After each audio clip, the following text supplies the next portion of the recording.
There's a mute button. Hello! How you guys doing? Alright. Trying something a little different today with that up there. We'll see how it works out. Though it should have faded by now, but whatever.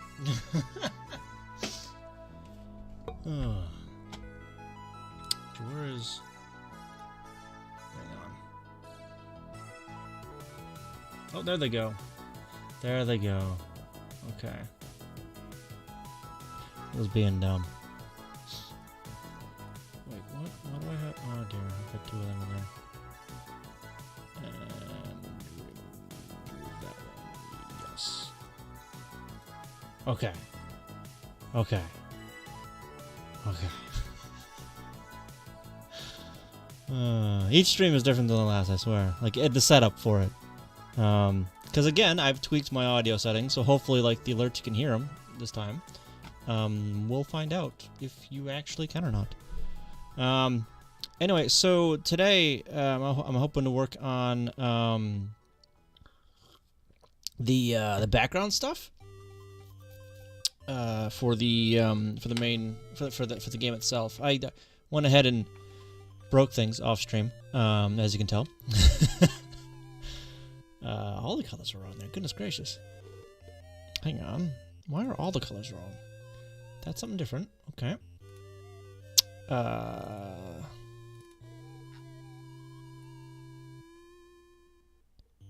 Uh-huh. That's not what I... Okay, well, we're gonna fix this first. Yeah, that needs to go away. Oh, I just never saved this. That's why. Yeah, that makes sense. Open bitmap, and then... That one? Yeah. Yes, I've been moving some stuff around in the character map here, as you can tell. So things are gonna be a little bit broken. That's still, I don't think that's still the right color for that. Let's go over there. Is it? No, it's not. Why isn't it the right color for that? It should be this color, not that color.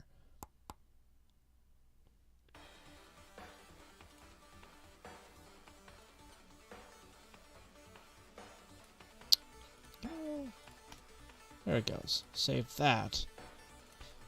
And now rebuild it. And now reload it. And hit the X button. Okay, there we go. Now it's actually friggin' visible. That's better. Okay. Alright. So, what I had before with the opcode stuff, I think I'm gonna abandon that entire track for drawing the background. Because it took way too much space. So after stream that day, I just took some of the data. Is this the right file? No. And just copy pasted a bunch of it, right? Which is down here somewhere. All this stuff. Turns out that after assembled, all this is like... Slayer Darth, how you doing? Welcome. All this is like 600 some odd bytes, which is only like 100 bytes fewer than just listing out every single tile. So that wasn't gonna work, like at all. I'm doing all right. I'm doing all right. So I've been thinking a little bit on how to reduce that. Thank you. How to reduce that the byte count. And I think I figured out a format. I think. So instead of having well, okay. Uh-oh. Nope, I keep on clicking things and rearranging my windows. I need to stop doing that. Actually, can this stay on top? Like, is there a button for that? There is. It's an always on top button. Beautiful. Okay. There we go. But yeah, so I think I found a way to significantly reduce the byte count, and I had 3 ideas here, right? So some like cheap meta tile kind of stuff for the background, some more complicated, not so cheap meta tiles, or just like define columns and then list out the columns I want. and I think that's the one I'm going to go for. So essentially, this will list out a single what a single column of the background can be, and I'll reference that given the column number, right? Just spent far too long trying to get a simple IRQ handler working on my PC engine. Ooh, I have no gen ready. I need to call it into work for some stuff. Oh no. Well, I'm still down a laptop PSU. Oh. Yeah, well, don't let me keep you if you need a run. So yeah, so I think that's what I'm gonna do for this, because I did the math on it, and if I did the math correctly, I might not have, but if I did the math correctly, I can fit that in the same amount of space that the map data fits in, essentially. 128 bytes. So yeah, we'll see. Yeah, as in the gaming console. Yep. So can I? Hang on. I need to change one of your colors in the program I've got over here. That one. Save. Did that might have done something. All right. Everybody is like the same shade and color of purple, and I can't tell who's who. It's so frustrating. Without actually reading names. Yes, the gaming console. Alright, the Turbo EverDrive. Yay. Yeah, mine still hasn't come in yet. What has come in, however, is a Atari 2600 power brick that I was expecting on Friday. So yeah, I haven't tried it yet because I still need the an adapter for the video, but yeah, maybe I'll get that on stream too. We'll see. So yeah, so with this data format that I'm planning out, it compacts things a little bit, right? So if I look at the character file here, I'm gonna zoom out a little bit like that. So each of these lines, each of these rows of tiles are 16 tiles long, right? 0 to F. So if I make one row, like the left side of a building, and the other row the right side of a building, I could reference any tile in that row with only half a byte if I'm doing like one side of a building, right? So I can fit 2 tiles inside of a single byte. I love it when I solve an issue on a work project and I have an SO thread, a Stack Overflow thread, and someone comments on the correct answer that it took them like 2 hours to figure this out, and I'm like, really? It took me like 5 minutes. Yeah. I mean, I get it, but so defining which row I'm going at, right, would be the first half of the first byte. So these are the meta columns, if you want to call them that, meta column things, whatever. The column definitions. How about that? Yeah. So the first half of the byte is the row. So 0 is the first row, 1's the second row, 2, 3, so on and so forth. And everything else is an offset in that row. So for all these are all going to be in the first row, right? But if I have one that's like, if I put that as a 2, all these would then be in the second row, right? In the same row of the character file. So I don't have to duplicate those 4 bits for every single tile ID, right? That does limit me on what I can have in a row, but I think that's acceptable with what I'm doing here, because that gives 6 bytes for each row. That's 6 bytes, not 7 bytes, because I'm only defining 11 tiles here. 11 tiles, because the last tile is going to be a transition tile, right? So between the hedge and obstacle, whatever, and the sky. And I figured, you know, I can make that a single tile high and just repeat that at the end of everything. So I don't have to have that in each column. Hello, how you doing? Ryan? I'm doing alright. Is it Terraria Drive basically storing games? It's like a ROM cart. So it has like an SD card and a debugging port sometimes on it. So you don't have to like swap out physical cartridges like these, and don't have to worry about, like, you know, a lot of stuff. But I've got one coming in the mail too. Hopefully it gets here eventually. Web dev, welcome. Consider making a blog on stream. Oh, nice. Software for a blog. All right.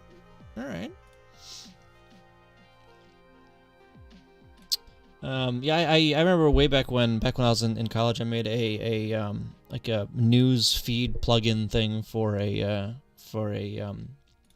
it wasn't really blogging software. It was more like some very minimal website building software. That was back when I still wrote PHP. Looking back at that code now, I'm sure I'd want to strangle myself going back. Yeah, but you know, please do PHP. Yeah. Custom Instagram feed for school. Nice. Yeah, I know PHP as well. I just do not like using it at all. All right. So so in order to use that data format, I have to actually like put things in that data format. I don't want to shake me just for touching PHP. Well, I mean, it's like, that's what I started on. That's all I ever really knew at that point, you know? Alright, so we're going to rearrange some of the stuff here. Like this. This needs to go somewhere else. So this is going to break that screen. That's going to be fun. Where am I going to put that? Put that there for now. PHP, yeah, PHP is very forgiving. Rudy, how you doing? Welcome. Bottom right. Well, I mean, I could. Sure. Okay, right not. Why not? Way down there at the bottom. It's right out of the way. All junk goes on the bottom right corner. It's not necessarily junk, but whatever. So the one downside of this this format is I do need a like a blank sky tile on each row. So that is the one downside. I might make those like a mix of like stars or whatever. Or I suppose I could have the 0 be just like 0, 0 up here. Which means I could use this space for something other than background. Maybe. Heyo, Duck of Doom, how you doing? No, Batman! I saw that video. I want a green... I like my green screen, it's nice. I like it. Thank you for the follows, by the way. Appreciate it. Just spent money on a boom arm and a new keyboard, though. A nice keyboard? Hopefully it's a nice keyboard. Like a mech or something? There's the alerts. I think, like I said, I think I fixed my audio on these things too. Let me know if I didn't. Okay, so I'm just gonna have that one for now first. So save that. One building at a time here. Just one at a time. File, open bitmap. That one. And save. Okay.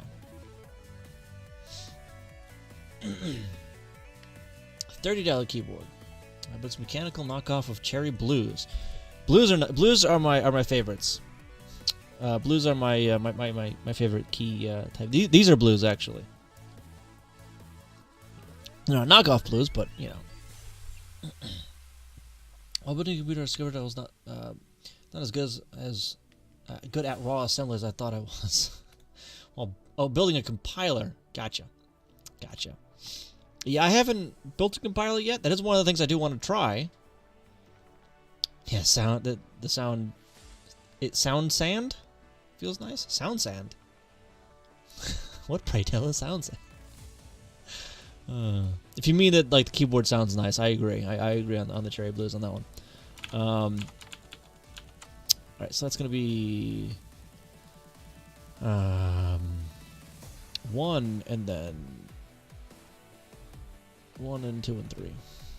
So 1 and then 2 and then 3 and 2 and then 3 and 2 and then 3 and 2. Dylan, how you doing? Welcome. Sounds and feels. Okay, got it. Got it. And I haven't actually written any of the code for decrypting any of this stuff yet, by the way. I'll probably yank out all the code for the opcode stuff. Yeah, we'll see. I'm doing all right. I can't complain too much, but I'm doing all right. Trying to figure out some data formats for storing image data in the background. Thank you for the follow. Appreciate it. So this is gonna be row number 2. Oh, sorry, row 2. Thank you. Thank you for the follow. Appreciate it.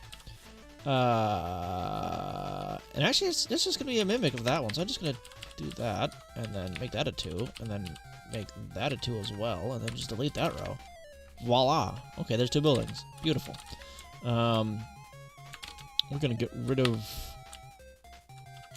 this stuff. Look at all this. Look at all this. 600 some odd bytes it turned out to be. Almost 700 bytes. Okay. So for this, it's just going to be 32... Well, eventually it's going to be just 32 bytes long of column data. So each byte here is just going to reference, excuse me, one of these guys. But that needs to be in an index. BG meta... the city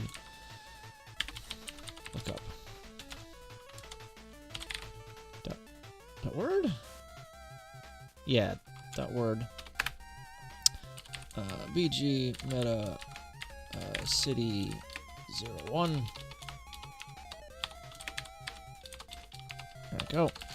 And we're gonna keep it to only 16 or so of these columns. Actually, I could cut it on even further, couldn't I? If I yeah.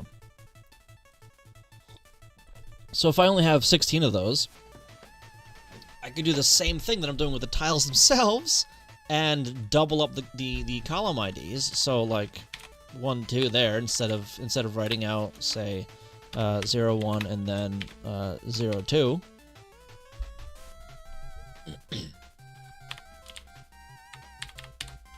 We're not gonna do that right now though. We'll come back to it. So yeah, not yet. We'll come back to that. All right. So I want to be able to draw two columns. Background themes. Oh shoot. Okay, so this will break the blank one, which I don't actually use, so I guess whatever. Because we're no longer decoding any opcodes.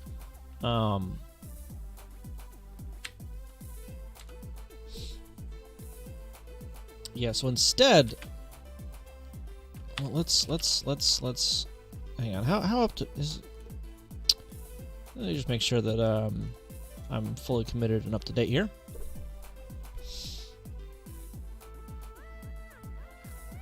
Yes. Yes, I am. That's just the stuff I did just now. Okay. So we're just going to delete all of that stuff. All that opcode stuff we're just going to remove. Well, most of it we're going to remove. I do need to keep some of the other stuff, some of the helper stuff. Like the increment address and write byte routines I need to keep. Because those...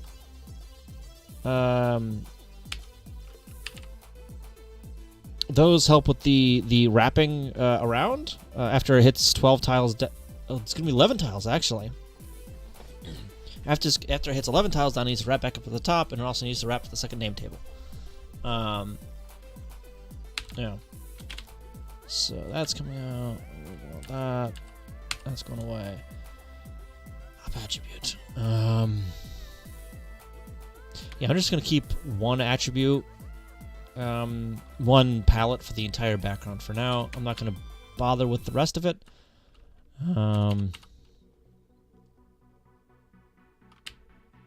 I will need to load the palette though.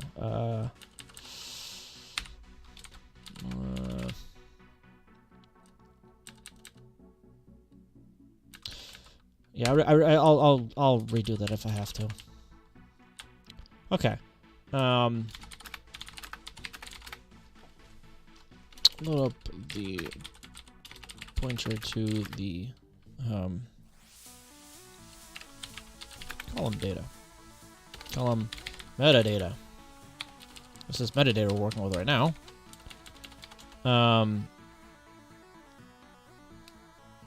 Alright, so we are going to have a loop of, let's say, reading a column and writing the column or whatever.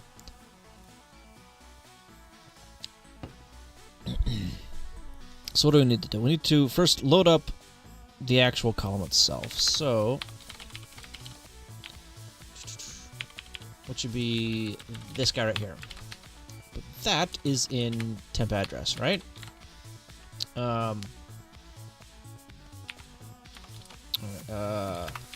Load column metadata ID.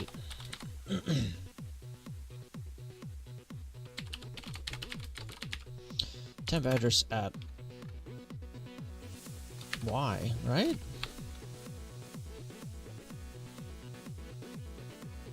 Yeah, at Y, because Y is added to the temp address and it's not an offset in 0 page like X is. We're going to make sure that Y is 0.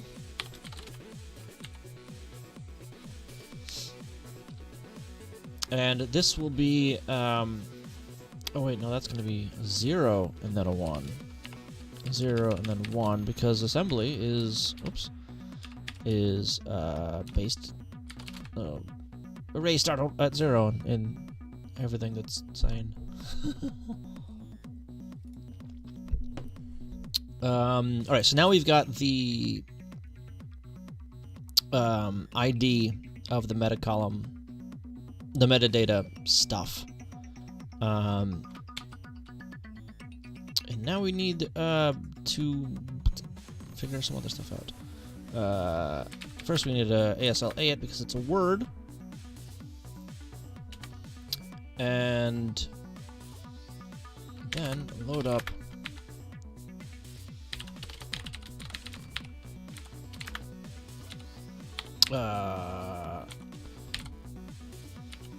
transfer A to Y. Wait a minute. Oh shoot! I need the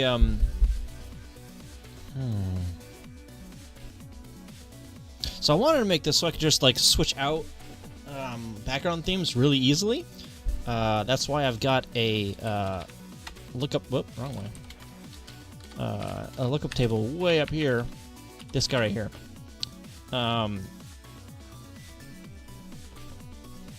Yeah, that might be a little too too many layers there.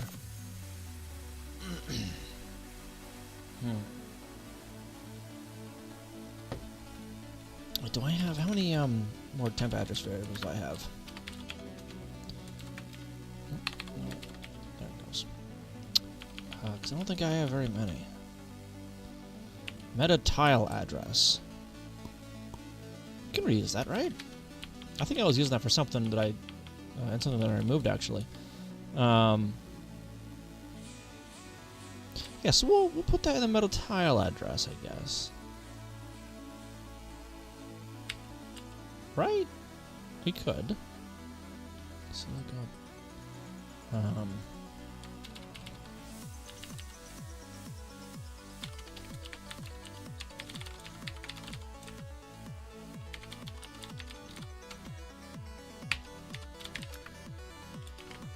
This one will break things if that ever is used like that. Oops. But this one is going to be BG meta. Can you read that? Oh, my head's in the way almost. Wait a second. City lookup. Okay.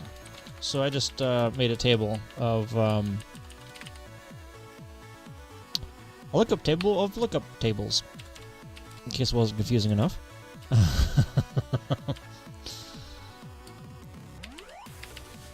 So we're gonna go to X there instead, so we can load up background theme lookups at X. Store that into meta tile address. Do the same thing for the second byte of that. Nope, nope, that's a 1. No, come on. 1. A 1, thank you. That's 1, thank you.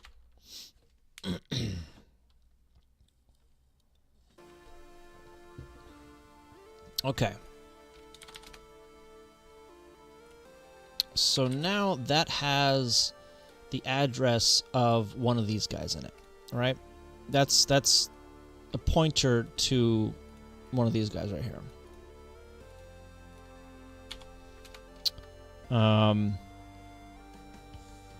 Yeah, so we're gonna make a new function here that's gonna be JSR BG draw column, right? We're gonna get back to some other stuff over there. BG draw column.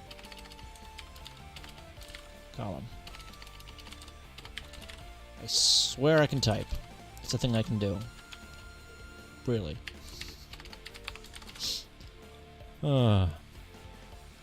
Okay, so the first thing we're gonna load up in that is going to be the row offset in the character data, right?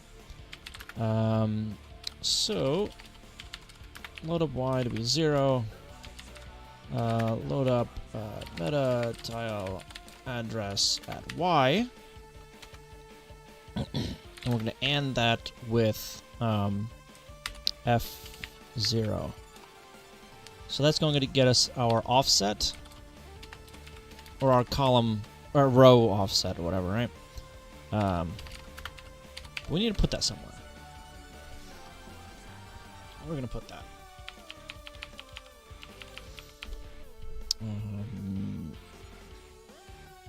Temp X and Y are temp X, Y, and Z are all being used, so I can't use any of those. Is there another that I can?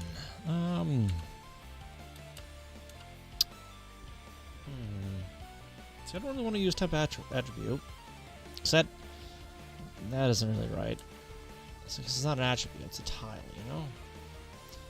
Also, last time, scroll, course scroll. I don't want to use any of the scroll stuff. There's accounts.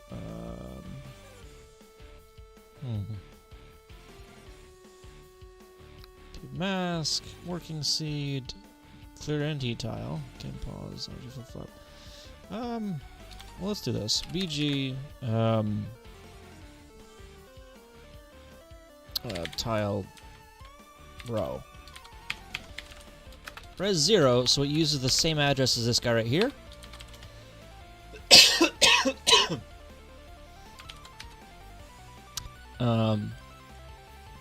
Yeah. So that should be fine. It's going to use the same address in 0 page, but it's going to use a different label for it.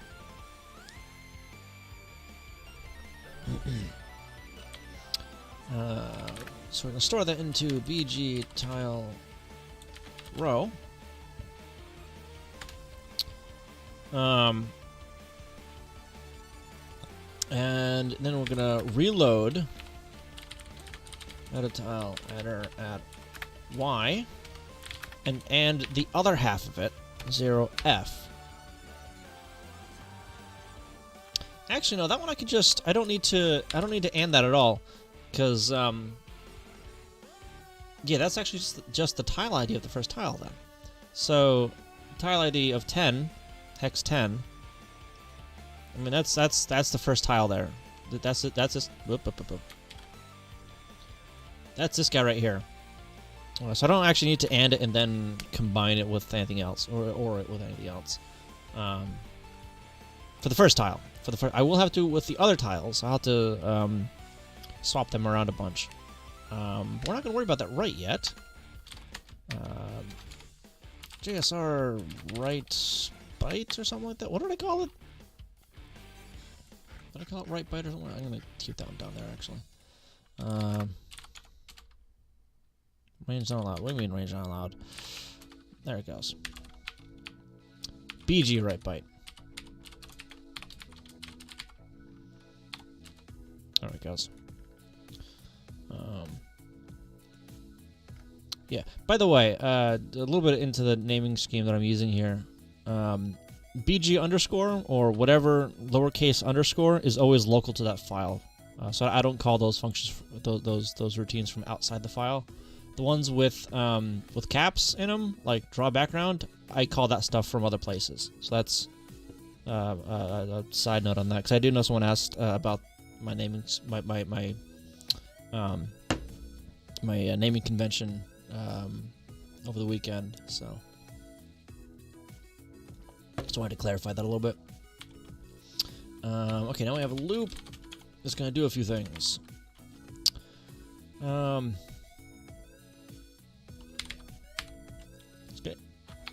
No, we're not going to increment Y first. We're going to increment Y over here. Then we're going to load up meta tile address at Y. This is going to be the first half of it. We're going to AND it with F0 and the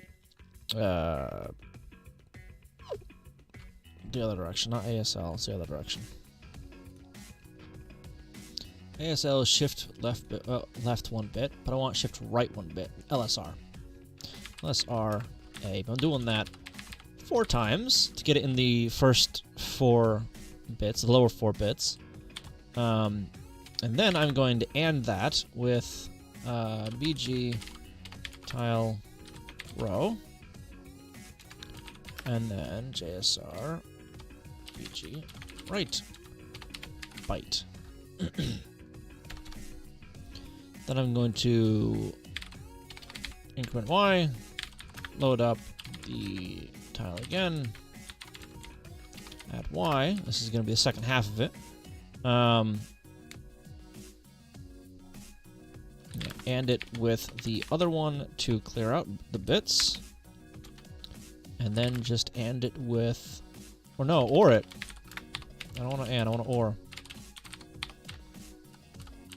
OR it, because if I OR it, 2 opposites like that, or if I OR 2 values that only have data in an exclusive half of the byte, it's going to come out as 0.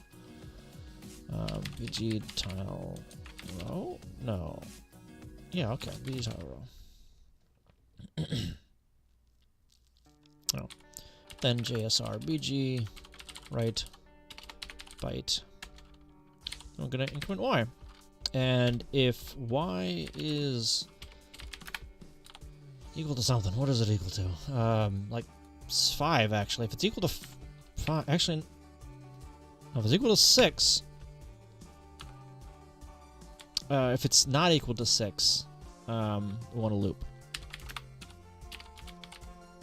Like that. So this will go through a meta column, or a column definition, and draw that column.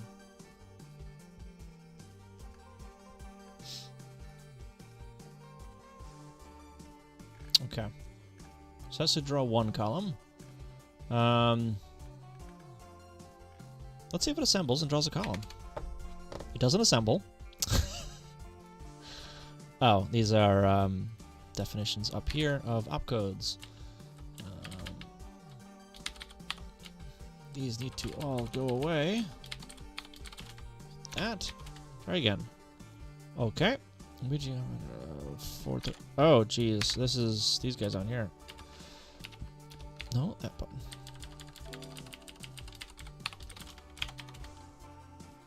BG data empty undefined.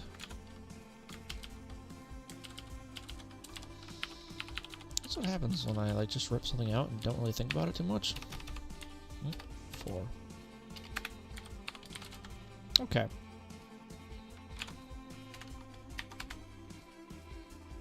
There we go. Okay, let's see if that breaks literally everything. It might. It might. It did. Where are we? Pause. We are in right byte. That's not good. Just give me a minute. I know you can't see this right here. Okay. Breakpoint. Restart. Try again. Okay. So we're gonna open that up, and we're gonna start stepping through this. See what went wrong. Clearing a bunch of stuff. Add your tables, name tables, all that goodness. We're gonna minimize that actually, and minimize that. What am I looking at? I'm waiting for draw background. Actually, I should drop a breakpoint there instead.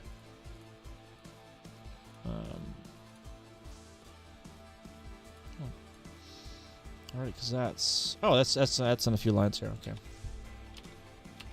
So palettes, draw background. Okay.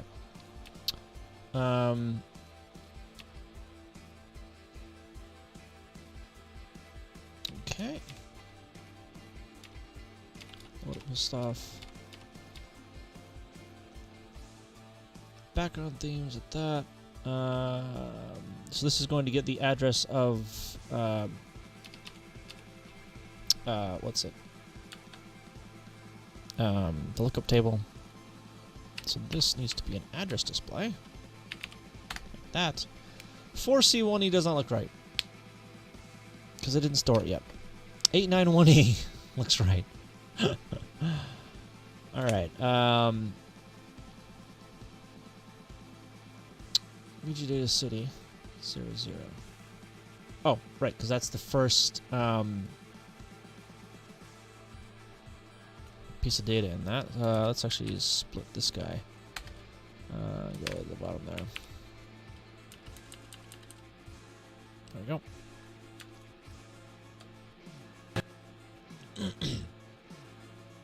Alright, so it's looking at this right here. ASLA, and then transfer A to X. Did I need X for anything else? I don't think so. Alright. Background theme lookups at X, which is 0, so that's this guy right here? No. The lookup table. Uh-oh. At 0.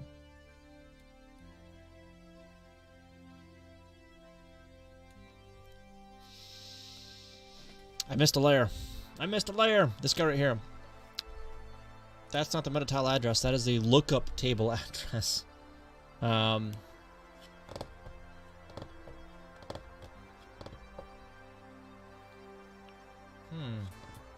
Okay, well, we're going to clobber Y here. And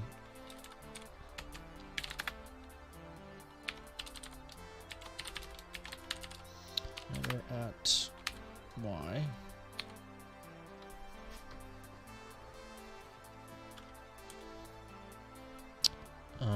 We're going to clobber X, actually.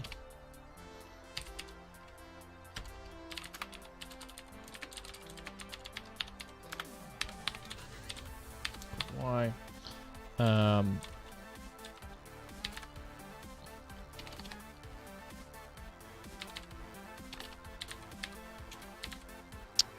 TXA, and then store that into meta tile address, and then TYA, and store that into meta tile matter plus 1. Okay. Okay, so I think that's dereferencing a point right here. I think. We're gonna find out. We're gonna find out and watch it not do what I thought it did.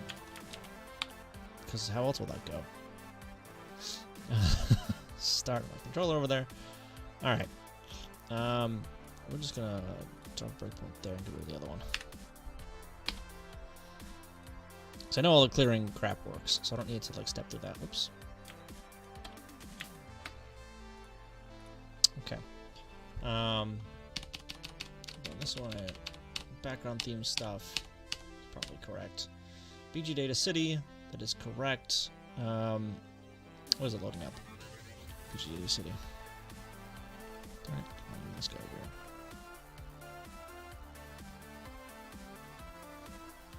Call metadata stuff? Yeah, okay, so it's on this over here. So it's loading up the ID for that. Okay, and then this is the dereference. So at the end of this code, I should have a different address than that. I should have, what? Why is that 0?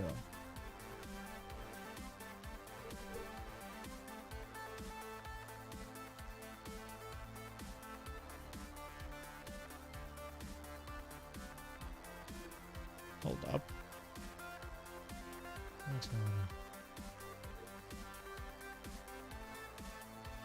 Do I not do anything with that? Hang on. Store and temp address.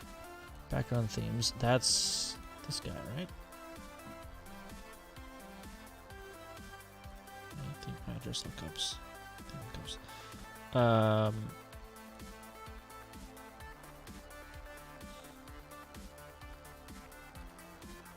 Oh, shoot. No, this needs to happen up here before I clobber X.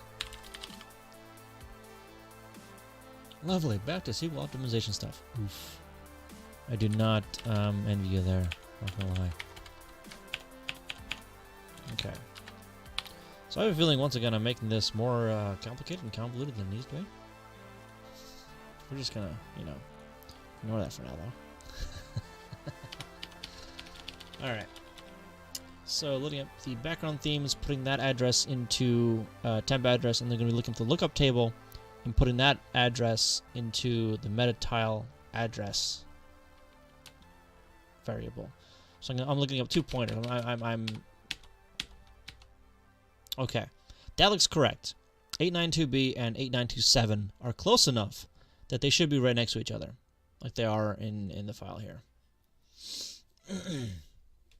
The main thing is breaking down query times versus deleting sections from a stored procedure. But I need to send out the results tonight. Oh no. Does that mean a long night? Okay. Oh,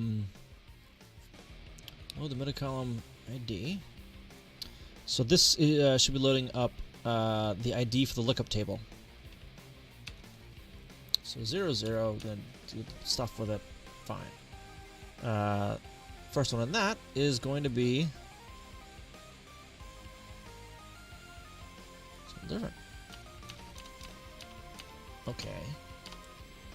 891B. So that should be right above that, and that looks correct, actually. I think that looks correct. Maybe. Oh no. Sorry. We're gonna have a look at that though real quick. 891B, I said, right? 891B. Oh! Oh! That's correct so far. What? Okay, so we're going to jump into the draw column.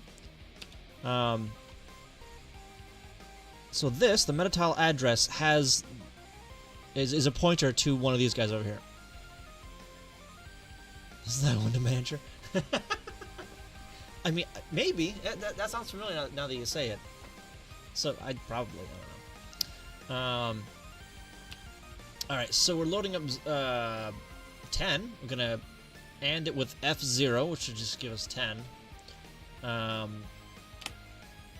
And we're going to store that into the background tile row variable. So we're going to be loading up that to in this loop coming up here. We're going to be ANDing it with values to get the correct tile ID.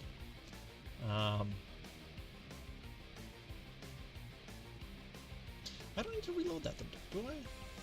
Yes, I do, because I ANDed. Okay, because the first tile might not be 0. And I do a write And it writes. Okay. Cool. The next tile is going to be 0. And it with F0, which is going to be 0. We're going to LSR it a bunch. It's still going to be 0. But we're going to OR it with 10. So that gives us 10. Good. Alright. Alright. Can increment. We shouldn't have incremented. We don't want to increment there. We do not want to increment there. Incrementing Y does not work there because we want to get the second half of the same byte. So we don't want to increment to the next byte. Because that means we're going to be skipping 2 tiles, essentially, for each byte. No, we don't want to do that. This one. Okay. Start. Okay. So down to, what was it? Draw column. Alright. Everything was fine so far. So we're going to drop another breakpoint on draw column. I'm going to disable that as a breakpoint for now. We're going to keep it, though. Okay. Drew a byte. Load up that, and it, and give us zeros a bunch. I'm going to OR it, give us 10. Write that. Good. Yeah. And then we're going to load that byte up again, and it for the other half of it, then OR it to get 10 again, and then write it. Then we're going to increment Y. And Y is not 6 yet. Y is 2. Shouldn't be 2. No, it should be 2. It's fine. We're fine. Yeah. Branch not equal. Okay, so now we're on 12, which is the data in the byte is 12, which is correct. Yeah, so the first tile that it writes should be 11 after everything is done, and the second tile should be 12. So we're going to AND that with F0 to get just 10. LSR it a bunch to get 1, OR it with 10, 11. Write it. Good. Reload that byte. And the other half of it, get 2. OR it with 10, get 12. Good. Write it. Increment Y. Go to the next one. This might actually work. My goodness. It worked. Holy crap. Now, there is one tile missing there at the bottom of that, but that's fine. That's fine. Where's my window? There it is. Did I die? Okay, didn't die. Good. I don't know what that other column is, though. Whoop. Wow, I made that.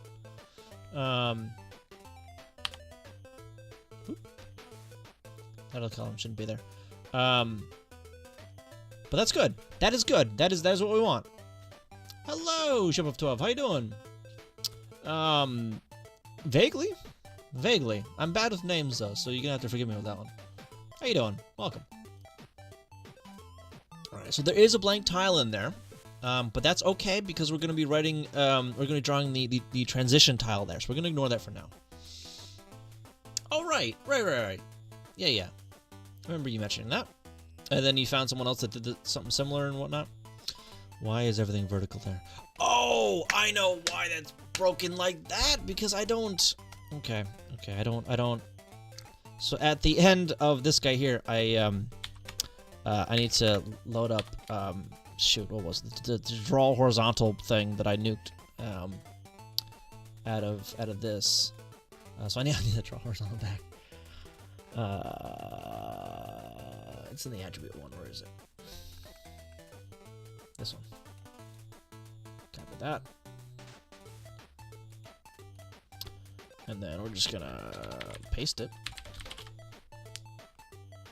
It's going good. It's going good. I'm reworking the data format that I was originally planning on using for drawing the background, because it took up far too much space.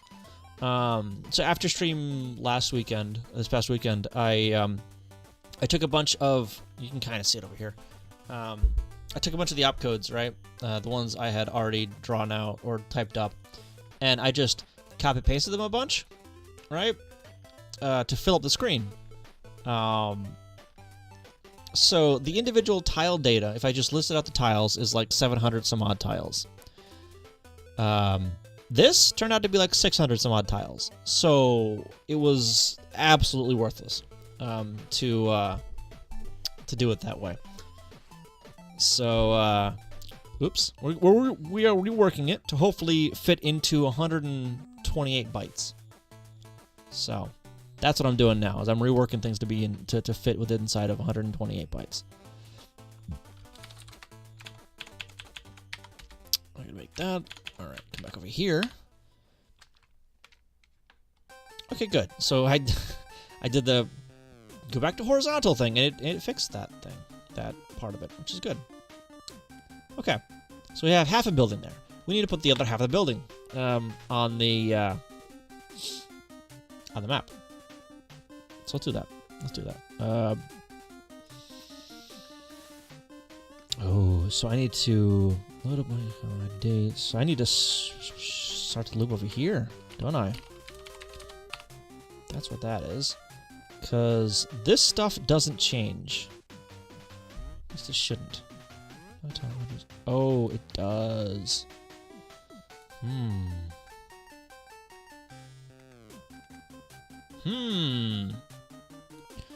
Okay, so I need to store that offset somewhere so I can keep reloading this pointer. Because I nuked this pointer.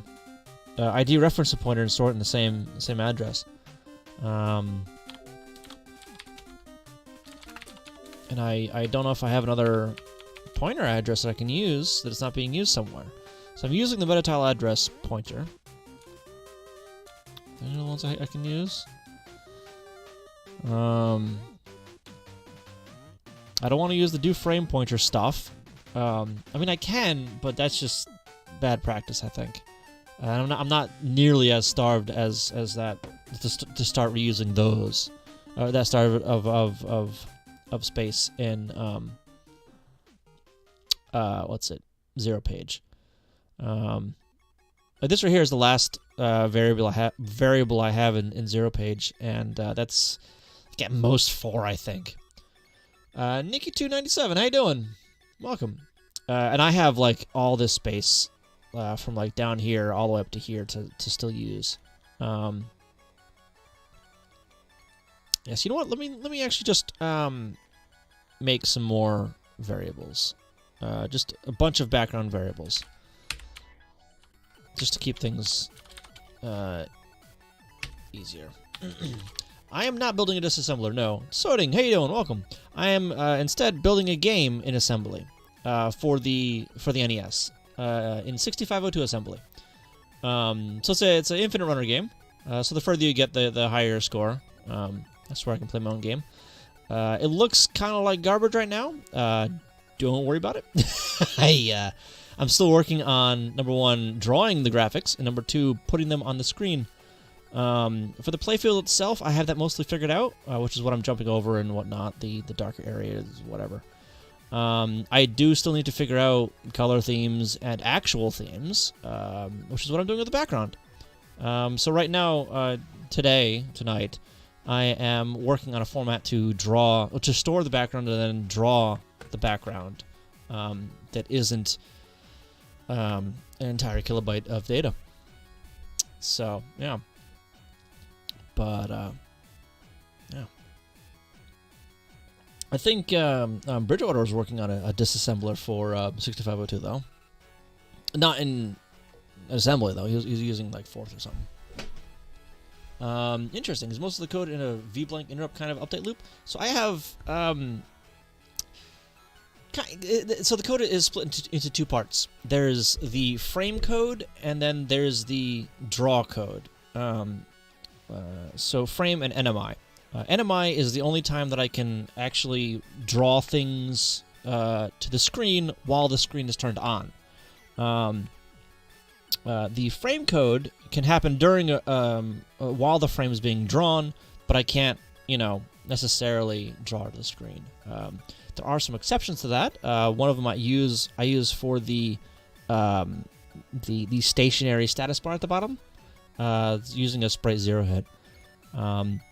But as far as this code, this is actually initialization code that I'm touching. So while this code is being run, the screen is turned off. The PPU is turned off, so I can write to the screen as much as I want while it's turned off. Yeah, but yeah, there is a separation there. Like for instance, for the main game itself, for the actual drawing of the game field, you can see the tiles updating right off screen there, and I have it update by one meta column at a time, and each meta column here is 2 actual tiles wide, and it's what is that? Like 16 high, give or take. Yeah, 16 high, because each meta tile is 2 by 2, and there's 4 meta tiles high. So it's updating 32 tiles in the vertical blank, which fits fairly well actually into the vertical blank. So if I bring up the timer here, whew, that's kind of ugly looking. But you, all these guys are up here are reads to check for sprite 0 hit. Yeah, so it shows the timing of everything.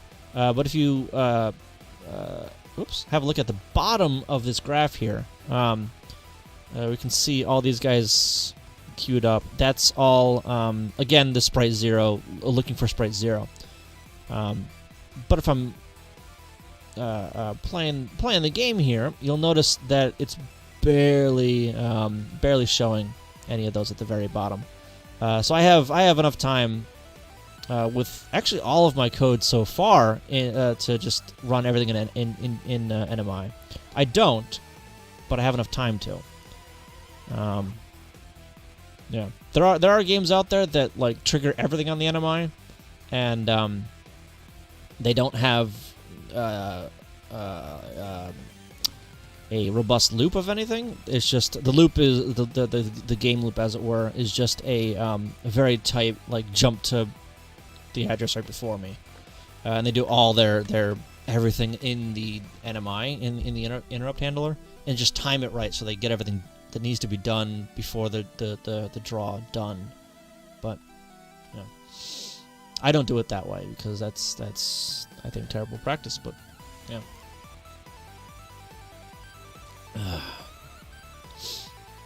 So yeah, so all the code I'm writing right now is happening while the PPU is off, which is like an extended VBlank, if you want to call it that, because it's not drawing anything to the screen. Okay, so this is gonna be BG.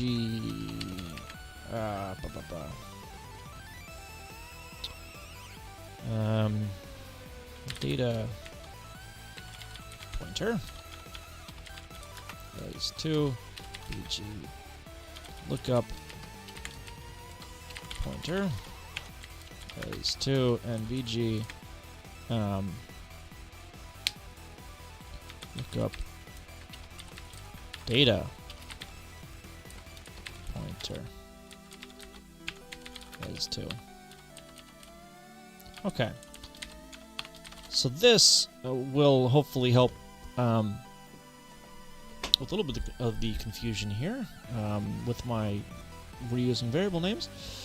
So this guy, temp address, is not going to be a temp address anymore. This is going to be data pointer.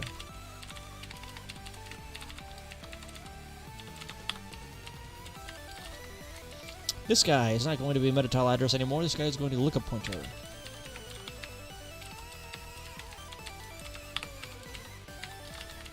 And let's see. Oh, this guy. Yeah, lookup pointer. Lookup pointer. And we're not going to be storing that in that address. We can. We're not going to, because we're not using it anymore. But whatever.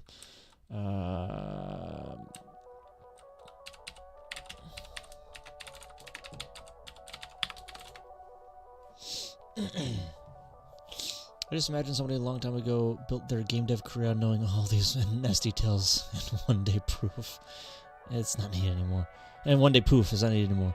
I mean, that's not entirely true. Because a lot of the stuff that you write for the NES carries over to other systems, specifically Nintendo systems. So as far as I'm aware, granted I don't have any first-hand experience with this, but as far as I'm aware, the Game Boy has a similar setup for things. Sure, it has a different processor, but the way everything is organized is similar. Can I play this guy on the Switch? I mean, yeah, actually, the Virtual Console, that's just an emulator. That's literally all it is, and even the ROMs that they're selling you have NES headers in them, which I find unbelievably hilarious. Because they downloaded their own ROMs off the internet and just sold them back to you. There's actually a video on that somewhere. I'll link it in Discord if anyone reminds me after stream. But so yeah, you could play this on the Switch, funnily enough.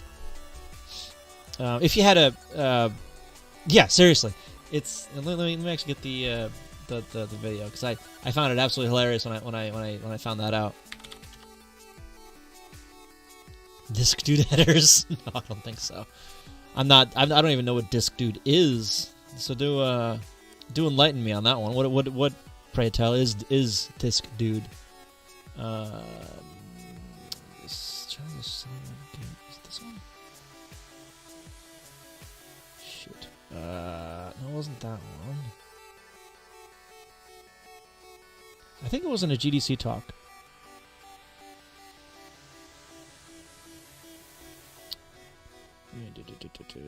I'm skipping through it here off screen real quick just to make sure that it's this one. Fantastic talk, by the way.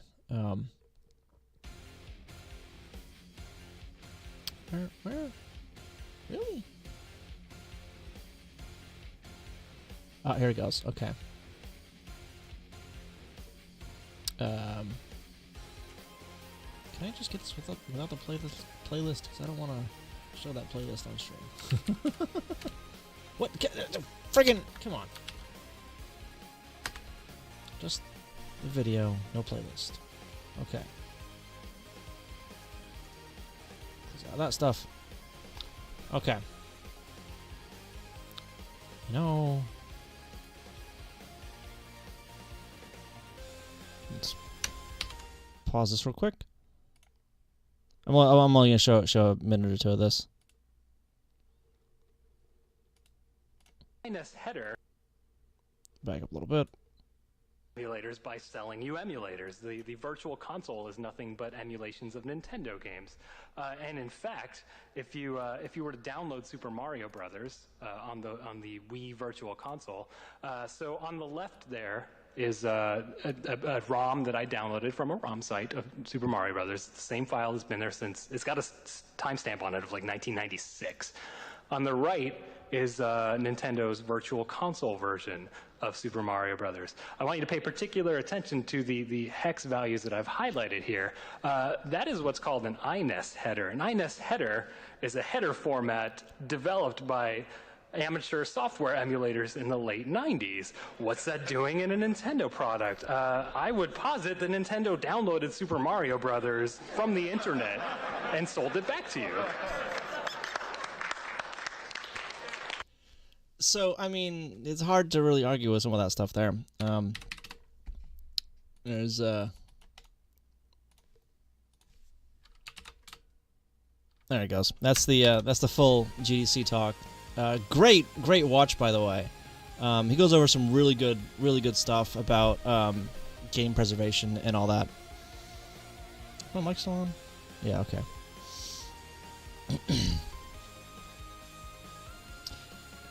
I mean, it is their IP after all. It's kind of, amusing,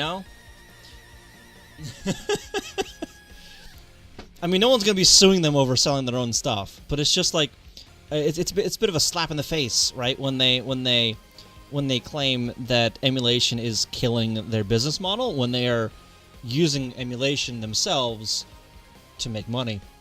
The emulator might be.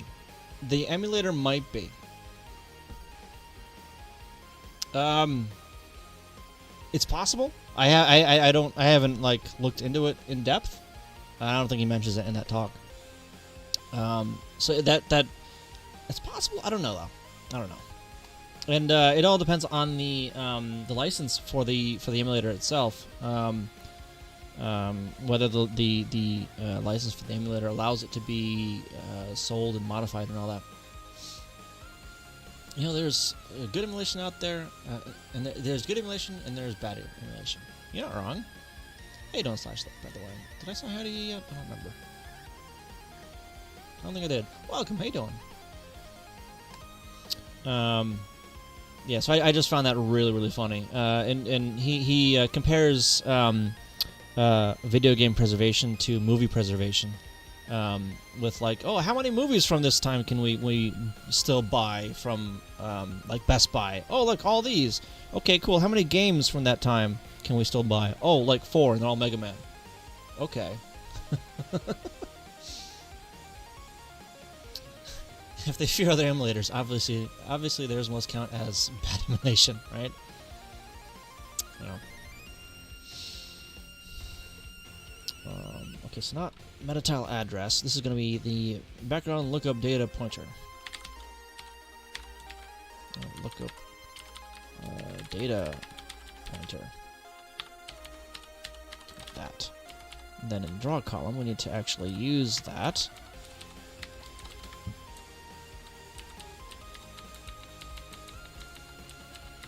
Like that, okay.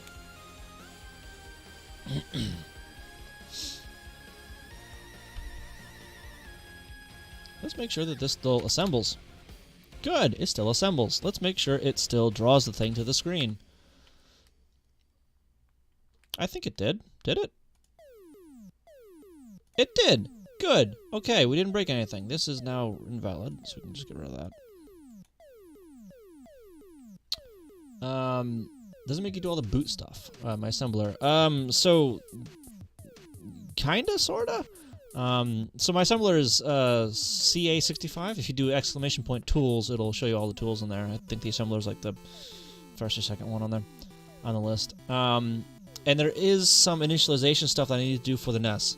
There isn't much of it, especially compared to the Super Nintendo. I had to look at what I had to do for the Super Nintendo to initialize that, and it's like 500 lines of initialization code. Initialization code on the NES, however, starts there at the reset, line 235, and goes down to right there, pretty much, 271. So, handful of lines. I used to use CC65 a lot. Yeah, so it's the same tool set. It's just the assembler and not the compiler, because I'm running assembly, not C code. And so far, I really like it. I've started to use some of their more advanced features. Semi-advanced, really, the macros and whatnot. I'm probably going to be using more of them more heavily eventually, once I get comfortable with the ones I am using. One of them that I can think of right off the top of my head is the high and low byte macros that I think I put into the credits stuff. Maybe? Nope. Oh, I put it in the dev ROM to cut down on this stuff here. So, yeah, make things a little bit easier to modify and read and whatnot.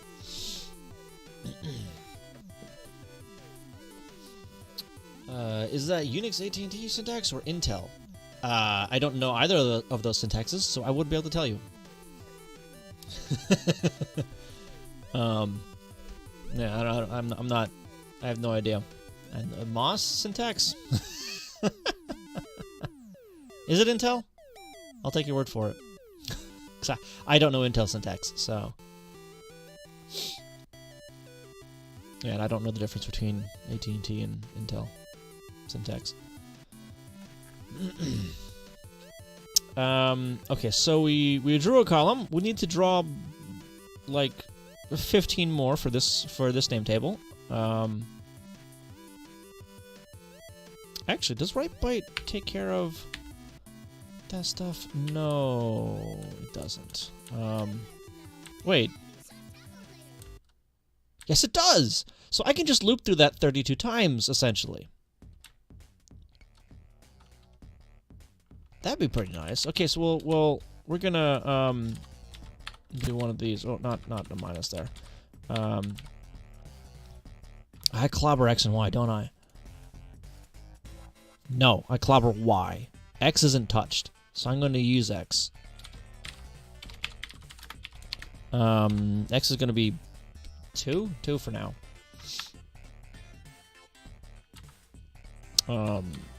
Take my X. Branch not equal. Over there.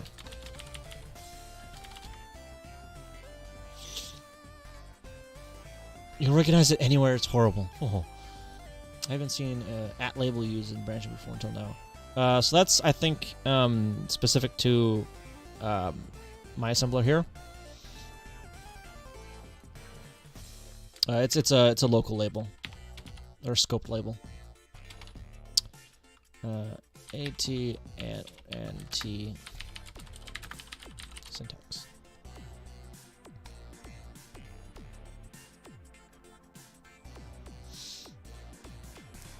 Literal values are $1. Okay. Can I get some like example code? Wait, what does GAS stand for? But if it's this, that looks atrocious.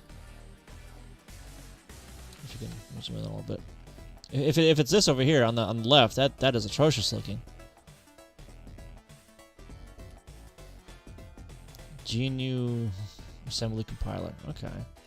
So that's not it then.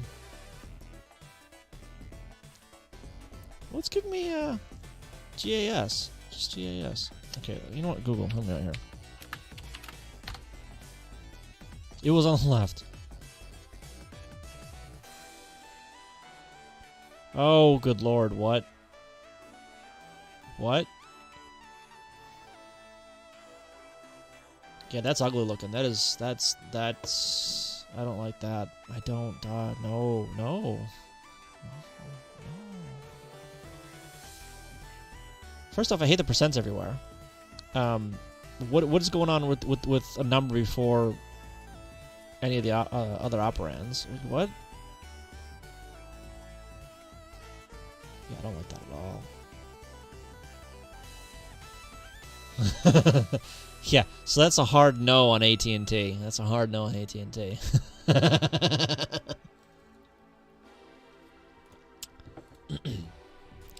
All right, so I only have 2 columns actually defined with anything, right? You know, let's duplicate these 2, and do 4. So it's gonna duplicate. It's gonna have 2 of the same building, but 4 columns on the background. So let's see if that works. If this works the first time, I'm gonna be kind of surprised. I'm not gonna lie. Not quite. Not quite. Not quite. Almost. I don't know if you saw it, but it kind of like ramps up there. You see that? Here, let's continue. Let's have a wrap around real quick. That's that is incorrect. But I know what happened. I know what happened. Okay, so I wanted to draw the last tile row, the transition tile, all at once. But maybe I can't.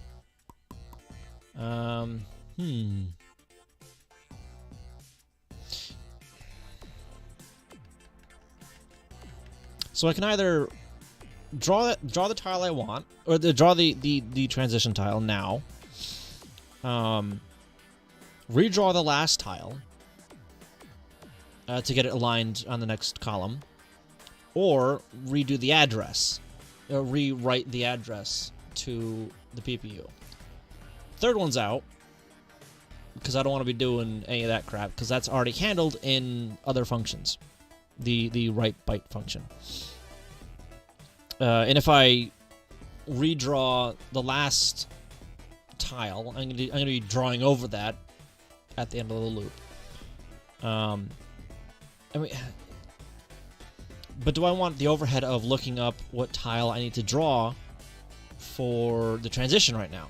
I don't think I do. So I think I just want to draw the transition at the very end of all that, because that's going to be a somewhat tight loop of like 4 tiles, I think. So yeah, I'm just gonna. All right, let's just draw the the same tile once more. JSR, BG, right, right. So that's just going to redraw the last tile there. Oop. Yeah, that will be overwritten. Let's actually jump to it so I don't have to do that.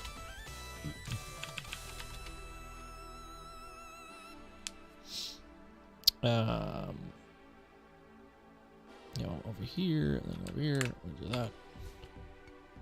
Okay, that's better. Oop, I died. That's not better. Okay, it has 4 buildings.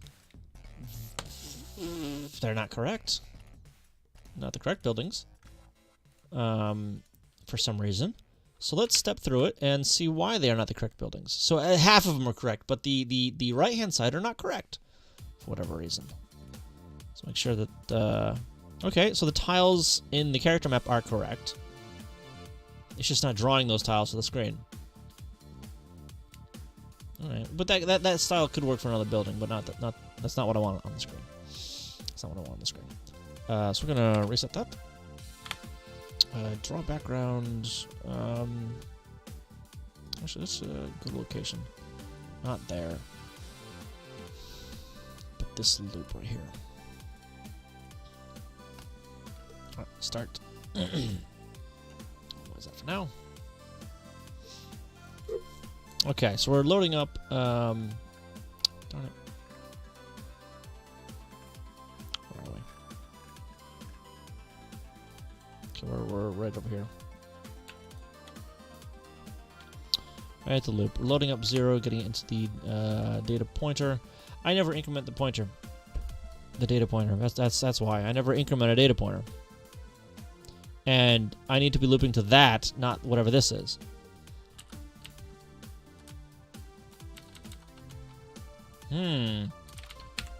Okay. Actually, I go loop. No.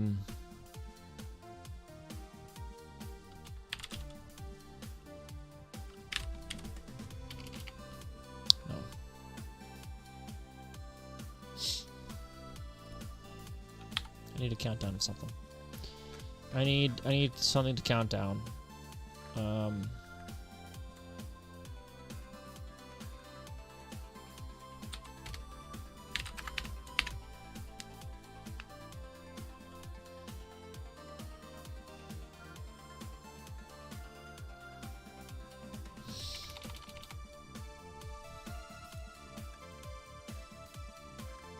I have some countdown stuff, don't I?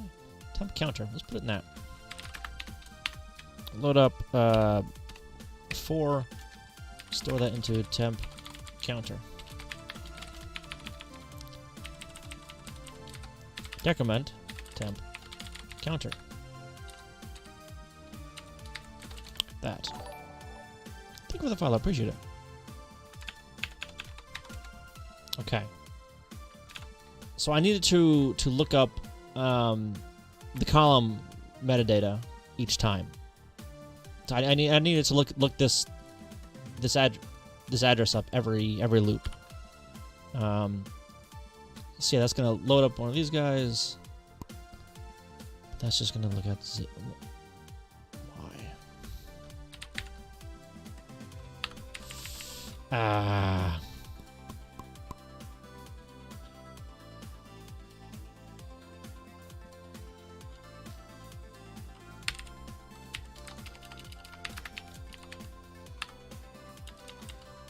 Load Y0.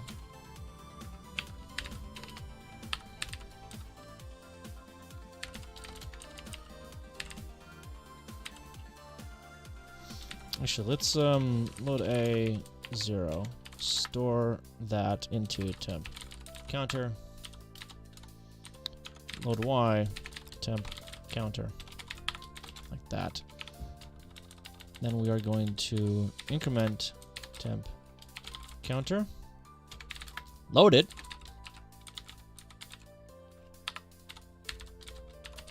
Compare it to 4.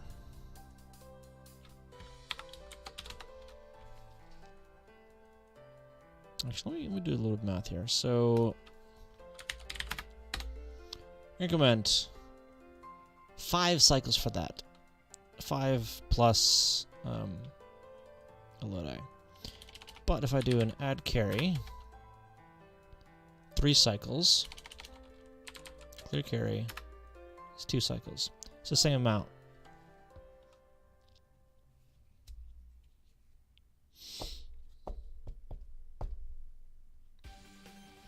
I don't know the status of carry at the beginning of that. Whatever.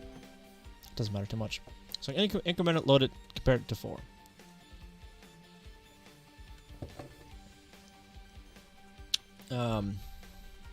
Or put it in Y. Compare Y to 4.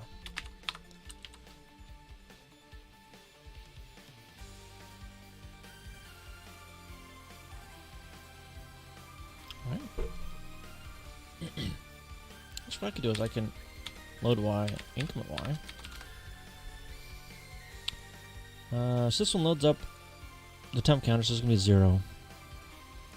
Gets the data pointer at 0. Oh no, that's...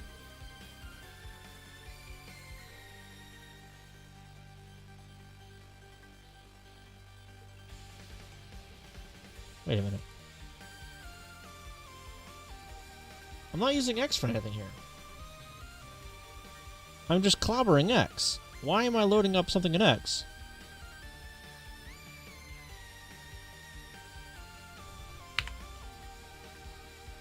Look up data pointer. Look up data pointer. Hold up. I think I've confused myself. Back on data pointer. Okay, so this is this data here. Right? Background data pointer. Load that up. And look at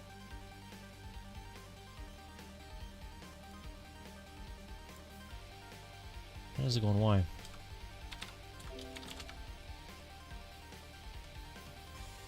Not X.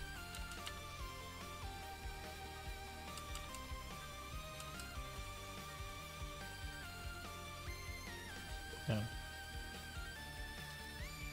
Does it even make any sense to use a higher level language for NES development? It can, if you understand the lower level stuff. Because if you don't understand what the NES actually does on the hardware level, you won't really be able to make performance C code, for instance. So I wouldn't recommend just straight up learning a higher level language for the NES without understanding what it has to do on the lower level because of the limited resources. Like the vertical blank period, there's not much time at all during the vertical blank period. So you have to be very efficient with what you're doing there. And the C code might mask how inefficient some of that stuff is. Right? Oh, I'm just going through a loop real fast, like in the NMI. It should be really, really quick. It's a really tight loop. Turns out that translates to assembly that takes far too many cycles to actually execute during the NMI or something like that, and it runs over into drawing the frame, and your frame looks all like crap. Yeah, there are some games written in C, some of the ones later. But I guarantee you the guys that wrote those understood what was going on under the hood. I guarantee it.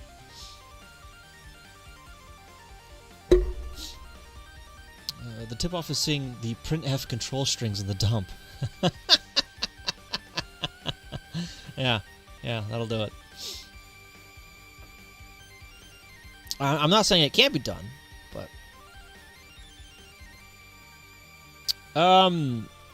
well, not officially, but there's the Dandy, isn't there?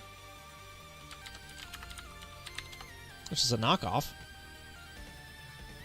Dendy, excuse me. This guy. Is a Taiwanese hardware clone of the Famicom, produced for the Russian market. Dendy. It's a hardware clone of the Famicom, which is the Japanese version of the NES. Does it have more buttons? It's got a turbo button built into the thing. Look at that. It's got turbo buttons built in. That's hilarious. And my emulator, by the way, has a region for that. It has the Dendy region. So that's the only reason I know it exists, honestly, is because I see it referenced in a bunch of places. So it's like the PC Engine in a way. Maybe I'm not familiar enough with the PC Engine to answer that. They are very tightly related. They aren't plug and play compatible, but that's just a simple adapter you get.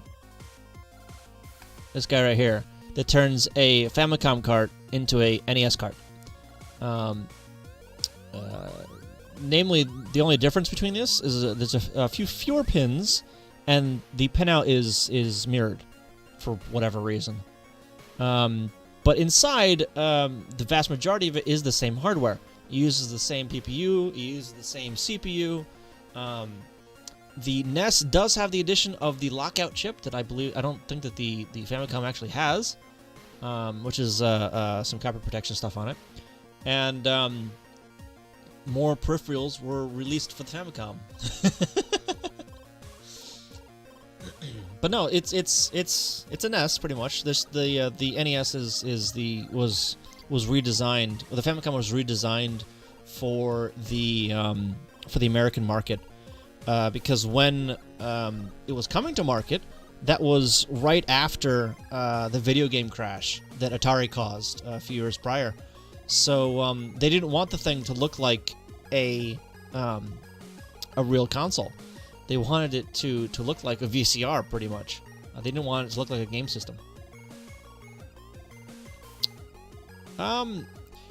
They probably actually were plug and play Famicom. They were probably plug and play compatible with the Famicom. Didn't have anything. The like a lockout chip. Yeah, I don't think they did. This is the board for it. Oh, what was that? Mia! Thank you for that sub. Really do appreciate it. How you doing?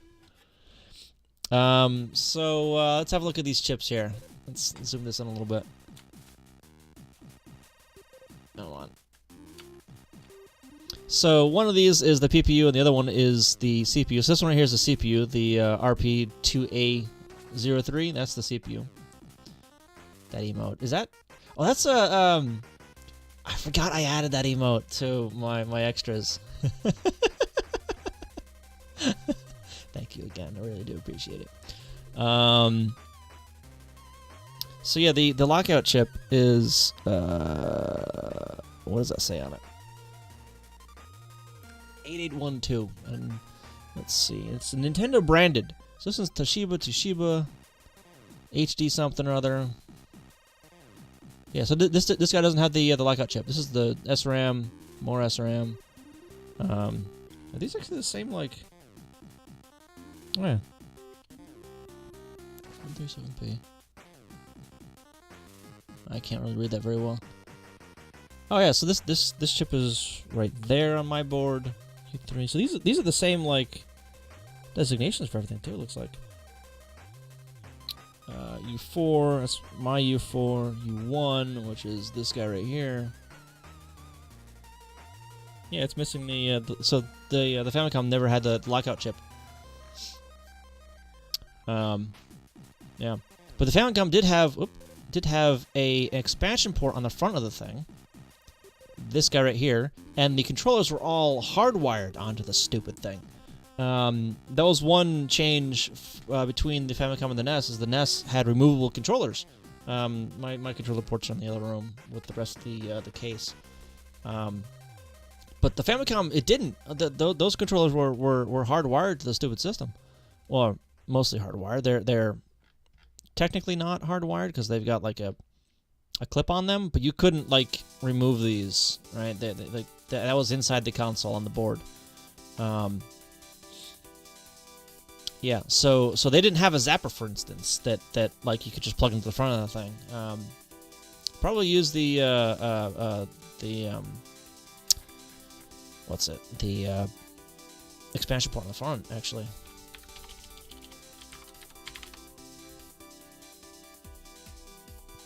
Or did it not even have one?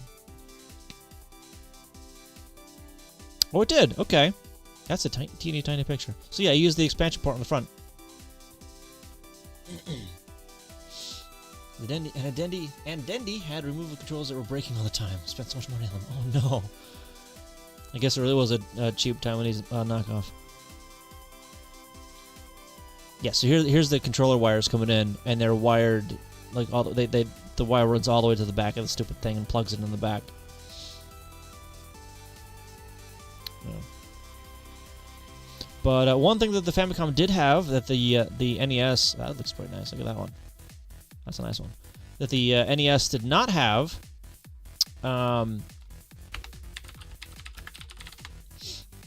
was a keyboard that plugs into the front of the stupid thing. I want one of these, by the way. If anyone is selling them, let me know. You're not wrong. It's a scummy thing to do, but you're not wrong. Yeah. You're not entirely wrong. Alright, oops. Okay. Pause that. I was still doing it. Yeah, I didn't actually fix anything. What was I working on just now? I forget. Something about dereferencing pointers, I think. But yeah, so the Dendy is pretty much just a straight up Famicom, just rebranded and whatnot, because I guess Nintendo didn't want to sell in Russia for whatever reason. Back in the 80s.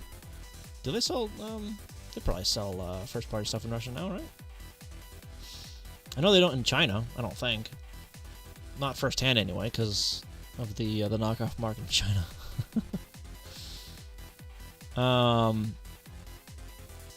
do I in that?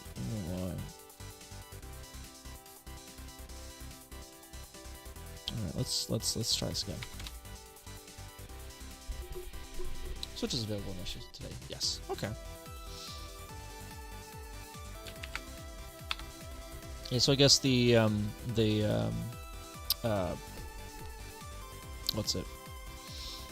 I guess they didn't see a market for it back then. I don't know. So I'll put that there instead. Alright, so let's start walking through. Let go. Start walking through this again. Minimize that. Minimize that. Alright. That can go away. That can go away. But I do want data pointer. The temp counter. Let's get rid of one first. I want these ordered. Lookup pointer and the data lookup pointer. Okay. I think we'll probably appreciate it. Alright, that's an address. And then this guy is also an address. And this guy is also an address. Nothing's in that one yet, though, because we didn't put anything in it yet. Okay.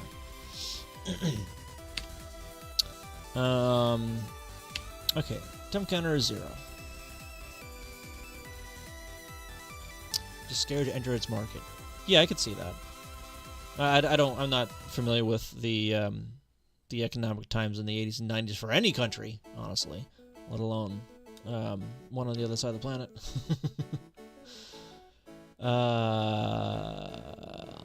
Data pointer. Why big city? BG city. BG data city.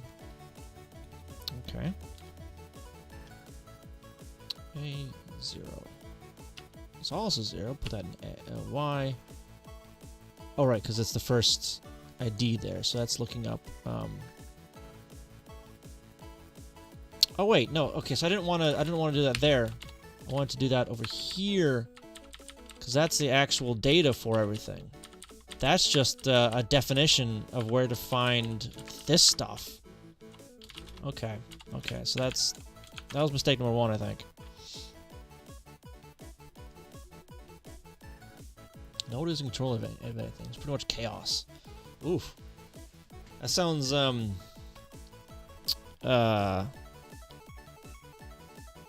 turbulent. Oh. Chaos is never good. Chaos is never good. Let's try this again. It's probably still gonna be wrong, but we're gonna try it anyway. One second, so I actually don't need to see that because nothing draws. Haha. What am I looking for again? I don't remember what I'm even looking for here. Let me make this a little bigger, a little wider.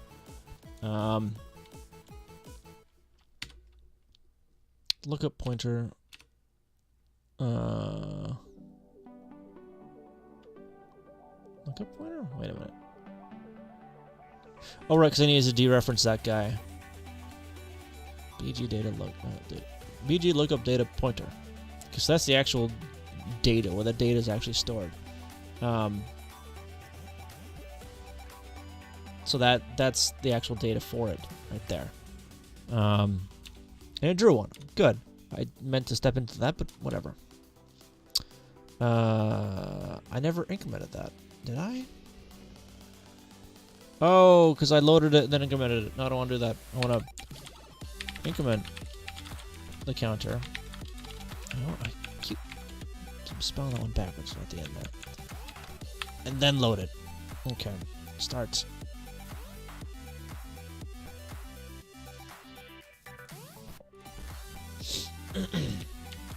Okay. Go to the end of all this. It's 1 now. Data pointer plus 1 is 1. Okay. 8933. No. 8939. Look, that sounds about right. And it was. Oh my goodness. It's actually working. Holy crap. That's amazing. That's amazing.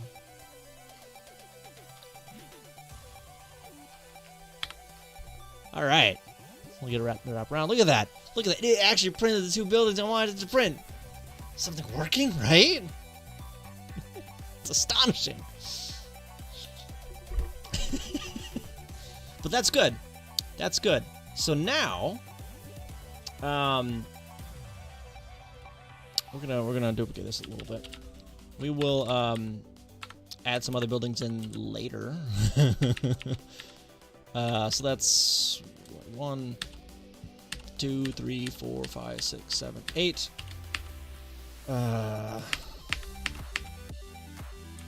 Goes. Okay, so this should be the full 32 columns. If I can count. I probably can't. So, you know, there's that. Let's see if it is. It's not, because I didn't actually update any of this stuff. 32. Okay. Yep. Okay. So this is gonna be the same building for however long, but it should draw all of it. It didn't draw all of it. Okay, it drew like what, half of it? How much of that extra? Oh, well, he's dead. It drew half of it.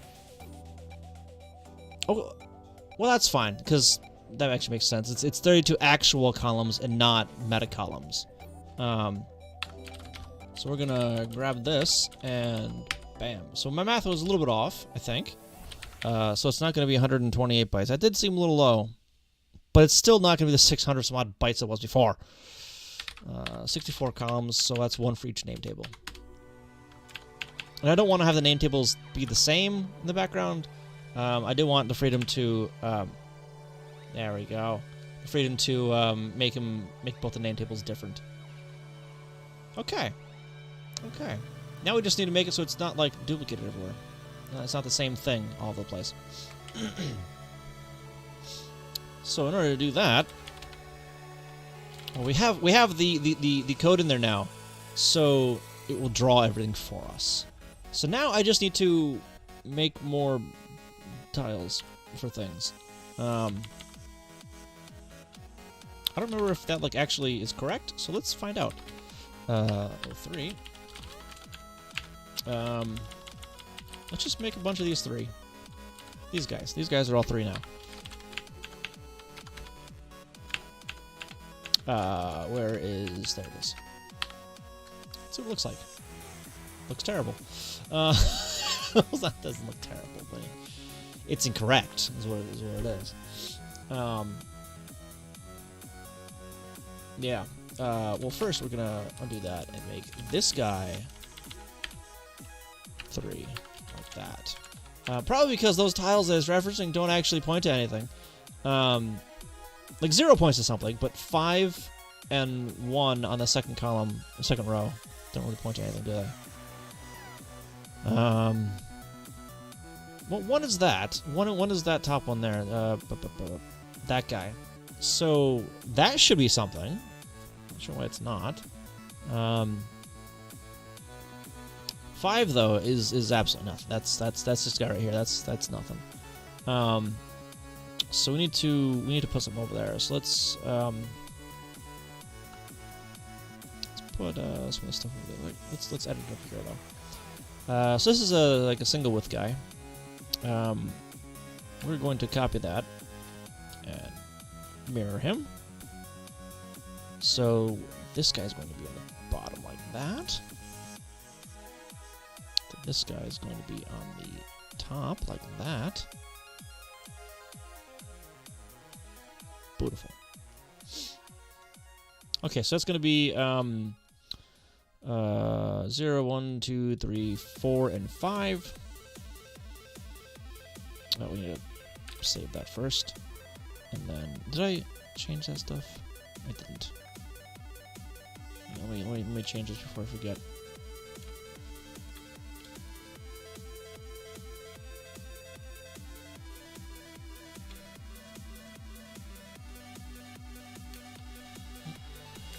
Okay. Minimize that, and then File, Open Bitmap, that one, and then save it. Okay. So it's going to be, what did I say, like 4 and 5? But this guy needs to be a 1. And then this is going to be not a 2, that's going to be a 4. Thank you. And then a 4. Okay. So we're going to try that again. Where is my window? There's my window. Let's actually... Where is... Try background. Good location.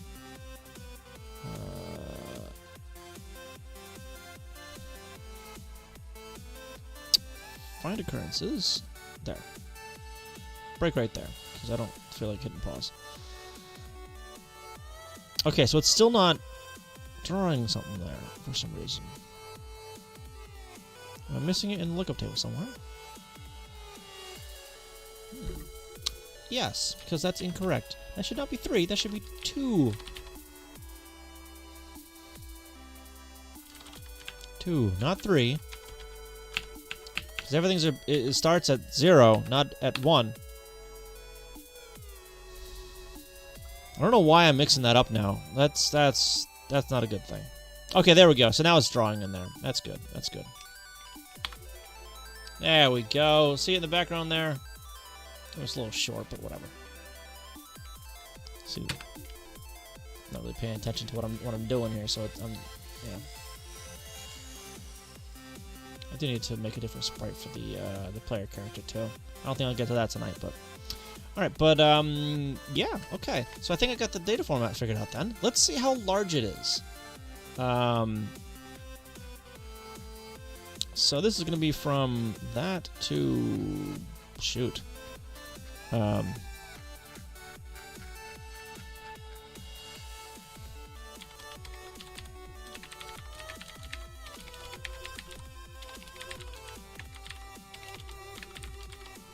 Say end, and let's paste that up there to be start. So I can just cheat a little bit. Load that. Whatever. Bring up my little console. Did I already open one up? I did.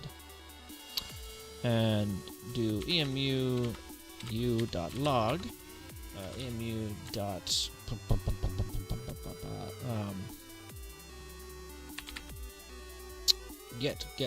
get label address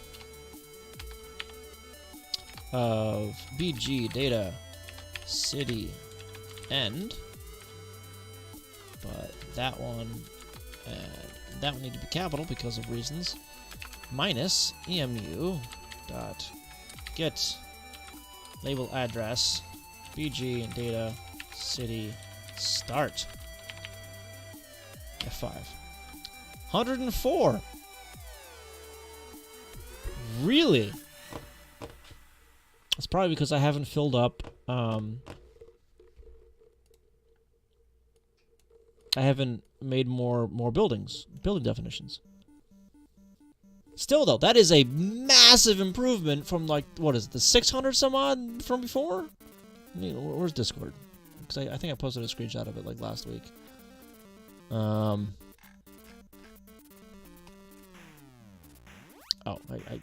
645 bytes. Okay, so that's what it was.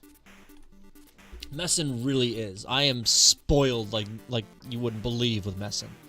I absolutely love this emulator. I started debugging, or I started writing with FCEUX, because that's the one I knew. And that one has a task editor built in, which is the only thing that this one doesn't have is a task editor. If I get motivated enough, I might try and write one for it. That's besides the point. But FCEUX's debugging tools are comparatively abysmal to this. It has some, sure, you can step through code and whatnot, but it looks pretty terrible. It's hard to follow a lot of things. This emulator, however, holy crap, it's amazing. I have some really nice PPU stuff. That FCEUX does have, but it's improved. It's better in Messin, I think. Full sprite viewer, and it shows you on the screen where the sprites are, which the other emulator does not have.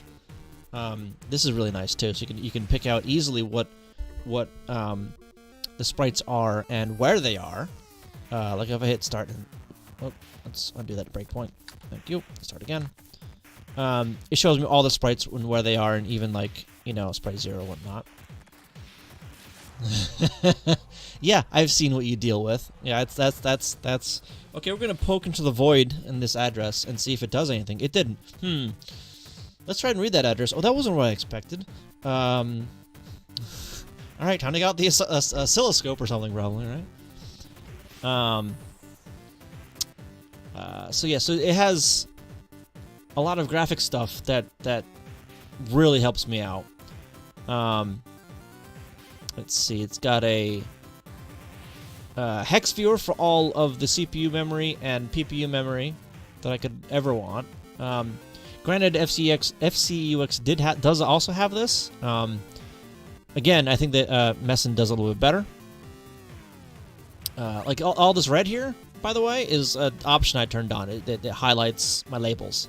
So these are all variables in memory. Controller stuff and palette addresses and all that stuff. I have an oscilloscope and might set it up to see what's going on with some of the signals in my hardware. Nice. I have one too.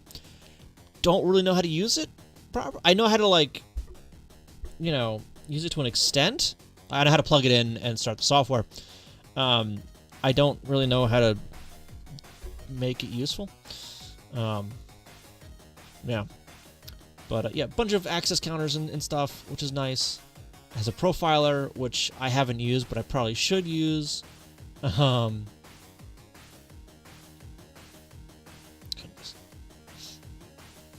Yeah. Yeah, exclusive time for my NMI at 3.36%. So most of my code is actually running in the VBlank period.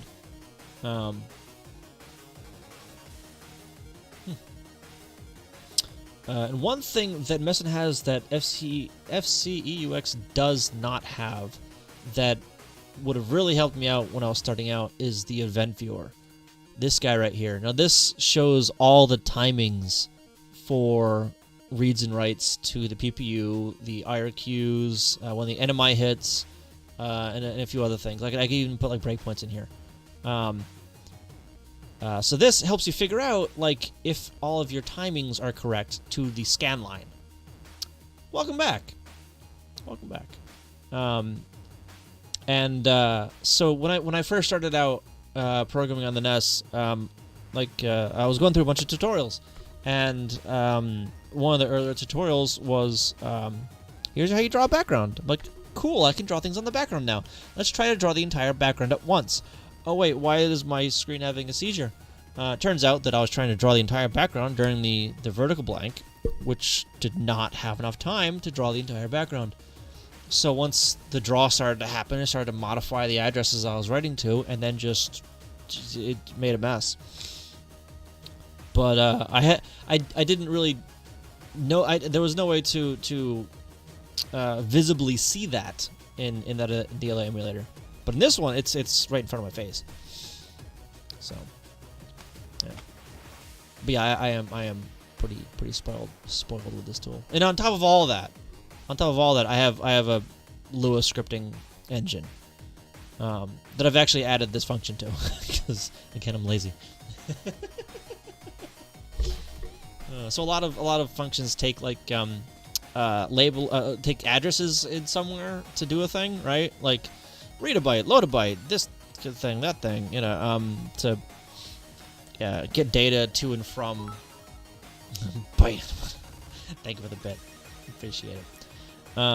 Reading to and from memory. Like I can load up the entire state of the emulator and change anything in the emulator, including program counter stuff. So I could directly manipulate the registers in the CPU that normally I can't directly manipulate. All from Lua. Where was I going with that? I don't remember. Oh, like a lot of functions take addresses for things, but like I had to figure out the address by hand, and I got tired of figuring out the address by hand because it takes it as an integer, not as a hex value. Well, technically it does. It can take it as an integer if you just write the literal in hex, but whatever. That's not important. But I still got tired of like looking up what the value was supposed to be for a label, and I wanted to just write the label, so I did. So that's that. I'll say that. Right, so I did that. What's that other building? Because I have another building, don't I? Don't I? I think I'm pretty sure I have another building in there. Yeah, this guy. Okay. So this guy doesn't have very much. Oops, doesn't have very much to it. So I'm gonna duplicate him like that, and we're gonna change some of this stuff. That one. Okay. I'm somewhat new to 6502. Does the whole what? Yay? What? You have an entire 3 8-bit registers, but you have a 16-bit address space. So you have to do a bunch of workarounds to even address most of the memory. Not necessarily. So some of it, like pointer stuff, meant to end that with bother. Yeah, so a lot of the stuff you're thinking about, the address stuff, isn't that bad actually. Where is it? I mean, I am doing some convoluted stuff with addresses here, but for instance, this, that value right there, the BG lookup data pointer, is 1 8-bit value in the assembly, but with this syntax, it's telling the processor to start looking at that address, but read 2 bytes of it, so it reads an entire address, right? So you don't have to worry about some of that stuff too much. Once you start looking into doing some really weird stuff with pointers and manipulating those and like doing RTS tricks and all that kind of stuff, you have to worry about it. But it isn't that bad. It's still not that bad because it's only 1 extra byte, you know. So it's not terrible. It's not that terrible. And a lot of the data pretty much all the other operations operate on 8 bytes, or 8 bits rather. So one single byte. Yeah, but like jumps, like in JSR, that's a full, that's 3 bytes in ROM. 1 byte for the opcode and 2 bytes for the address. And my assembler takes care of that too. It looks at the label and figures out where that goes. For the branch stuff, these are relative labels, right? Relative jumps. So it doesn't actually store the address of the label. It stores an offset from the current position. Essentially, it's slightly different, I think, but it's not slightly different. But the current position is. I forget specifically what that is, but you know, same idea. But yes, you don't really have to worry about the 8 verse 16 too much. Jojo, how you doing? Welcome. Yeah, I haven't had too much issue with it. What does become an issue, however, is if you want to address more space than 16 bits can address. Still doing research on my back end. Any good old 6502 developer manuals, preferably with extremely low-level schematics and crap. So I do have some reference stuff that I'm using. Those are the 2 I'm using. So that's this manual right here. This guy right here from 1970-something? 76? From MOS Technology. The guys that designed the 6500 series chips. I like how you did the chat thing. Thank you. I'm trying it out for today. I don't know if I'll keep it, but maybe. I might. Yes, memory mapping. Specifically, the memory mapper chips on the cartridges. Yeah. Dynamically changing banks. Yes. There's a website about 6502, including a forum. Yeah, I don't doubt it at all. There's the 6502 is actually fairly popular, and has a lot of documentation for it because it was used not only for the NES but also for the Commodore and the Apple IIe and a bunch of other things, and some other processors were even based on it, like the ones that the SNES uses, and the PC Engine and all that stuff. How do I load the NES into a cartridge? Special hardware. I have some special hardware coming in the mail, so hopefully soon I will be able to play some of my stuff on real hardware. Oh yes, I am still working on the City Skyline thing. That's this guy right here. Yeah, and a couple more ran other 6500 series ones. Yeah. Yeah, and to be fair, the one on the NES is a modified 6502 processor. It doesn't have any of the decimal mode stuff in it. That was all ripped out, and I guess that space was used for audio things. No. But yeah, so Jojo, I am still working on the background stuff. After last stream, I copy-pasted what I had written a bunch, right? Yeah, thank you for the colors. You're right, they're actually wrong. They're completely wrong. That's supposed to be purple. Thank you for pointing that out. I'll get back to that. But yeah, so I copy-pasted what I had, the opcode stuff, and 645 bytes. No, just no. That's far too much data for the background. So I reworked it a bunch, and we're down to like 100-something bytes, which is a lot better. It's a lot nicer. So where is that actually?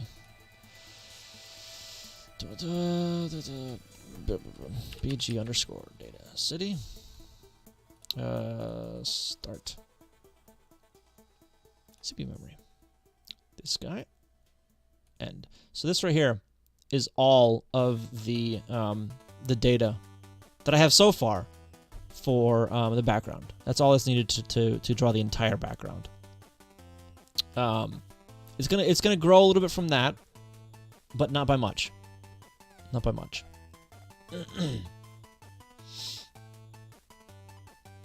Either an Apple II emulation boards or the 2FX and the looked at the LLVM IR crap that's working and I'm screwed. Oh no. Yeah, not the TV remote stuff. No, it's the intermediate representation. Is that what it stands for? Yeah. Yeah, so this right here is a lot smaller. So the format I was using before was all opcode stuff over here, right? Run length encoded, single byte, repeated run length, single byte, all that crap. Instead, I am defining an entire column of 11 tiles, and I'm putting all those tiles on the same row in the character ROM, right here. So the idea is like one row for the left-hand side, which is the top row, and one row for the right-hand side, which is this row over here. And by doing that, I can put 2 tiles in 1 byte, and then reference those columns, right? Like as a meta column, if you will.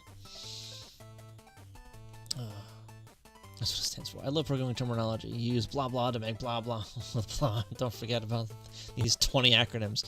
Yeah, I'm told that other industries have more acronyms than programming, like the financial, apparently, allegedly, I think. I don't know. But yeah, we do have a crap load of acronyms and just weird names for things, right? Like there's a guy that had a talk at like a GDC or something. And he showed his resume, and he listed out like all the technologies he knows or whatever, right? And he sprinkled in some Pokemon names in there, and he goes, "Which one of those are real technologies?" Apparently, half the recruiters can't pick out the real technologies out of the Pokemon names or whatever else he sprinkles in there, which I think is ingenious. By the way, it's just yeah. There is a language code. Of course there is. Why wouldn't? Oh, jeez. All right, but yeah. So even with this data format, I am still bloated because ideally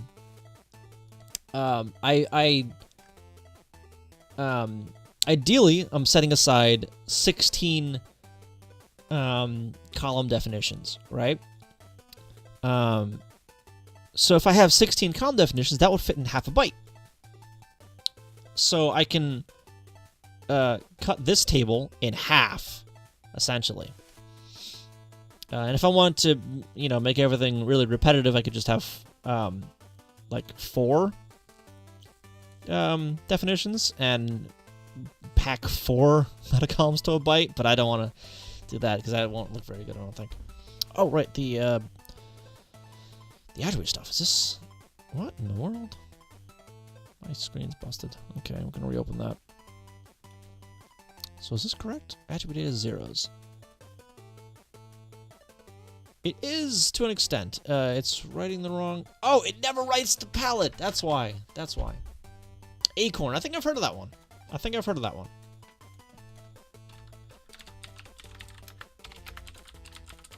Acorn language. Or no, Acorn TV is what I'm thinking of. Okay, never mind. Yeah. It's a computer called Acorn. I think it might be in that Learn Compilers book. There are a number of odd CPU instructions out there for various CPUs, some of which are less than family friendly, but my favorites for the PPC, the EIO instruction. I've heard of that one because it's so bizarre. Yeah.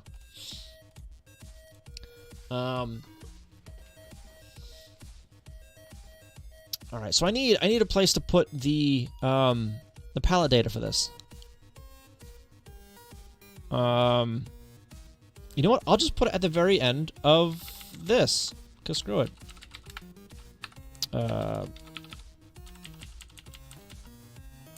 Where did I?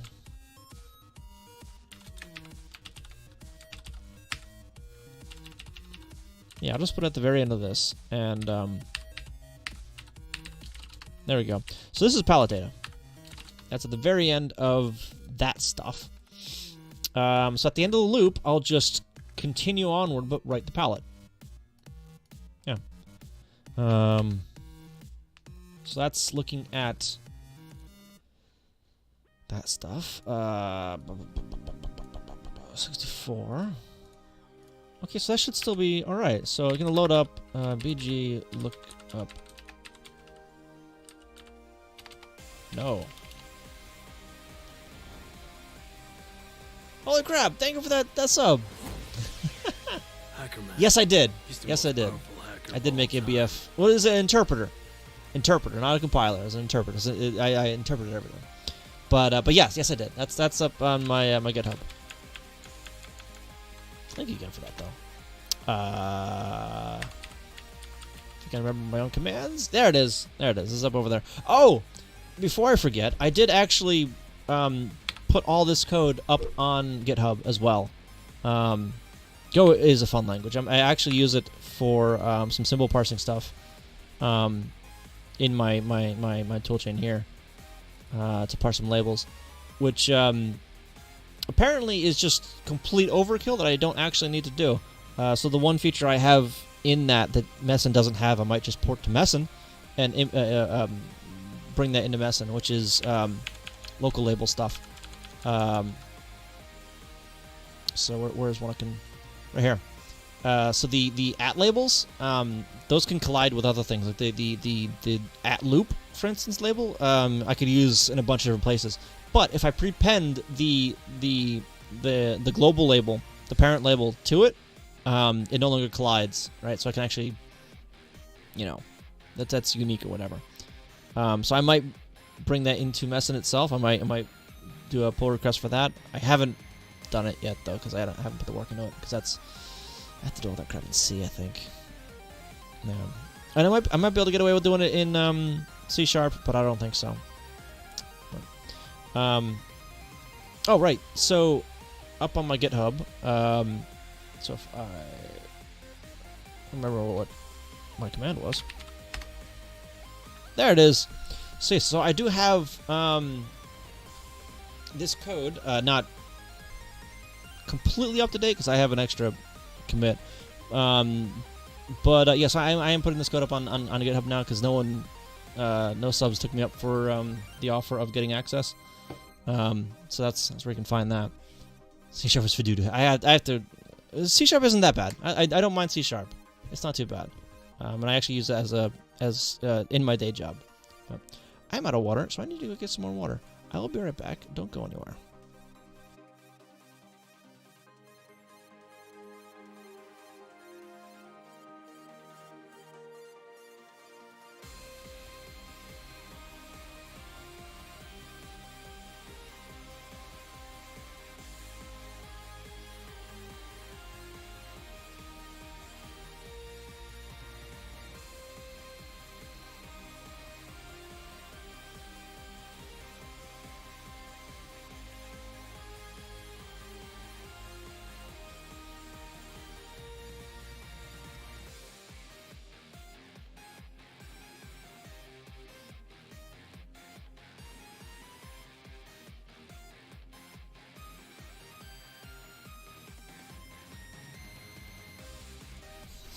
What is as good as C?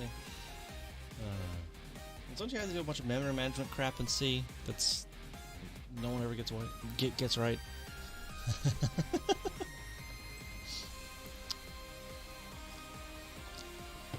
All right, where was I? Oh right, this. The data pointer is not what I want. I want the. Yeah, okay. I want the lookup data. Lookup pointer.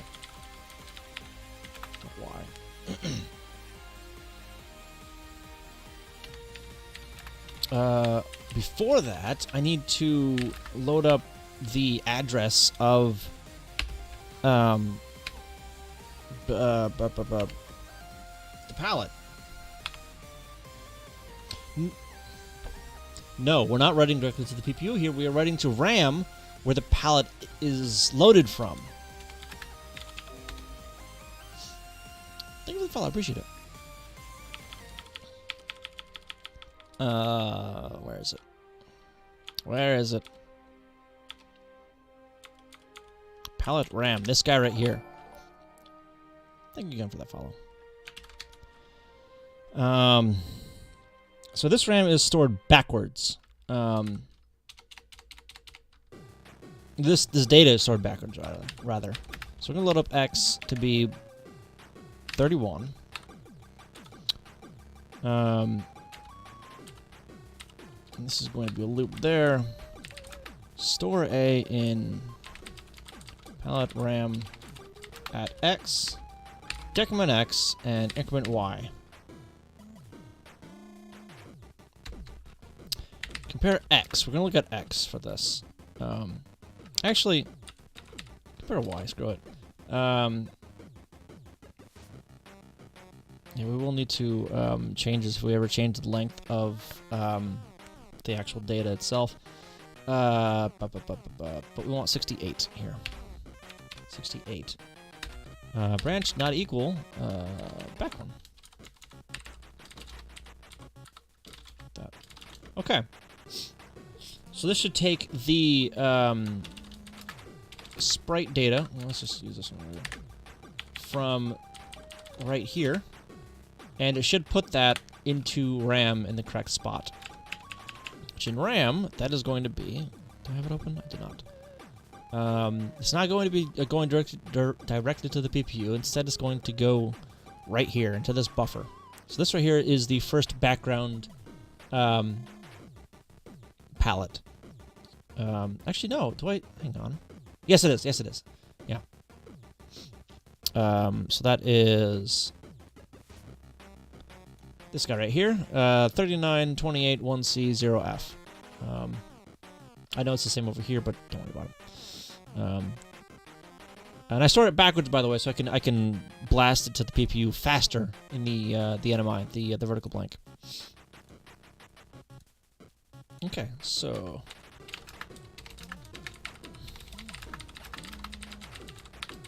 palette. Where is my console? There it is.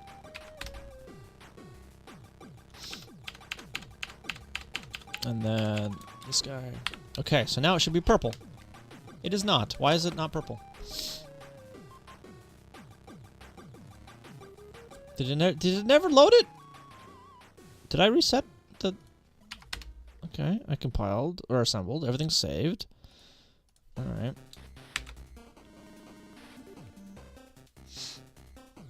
I forgot to put the shebang.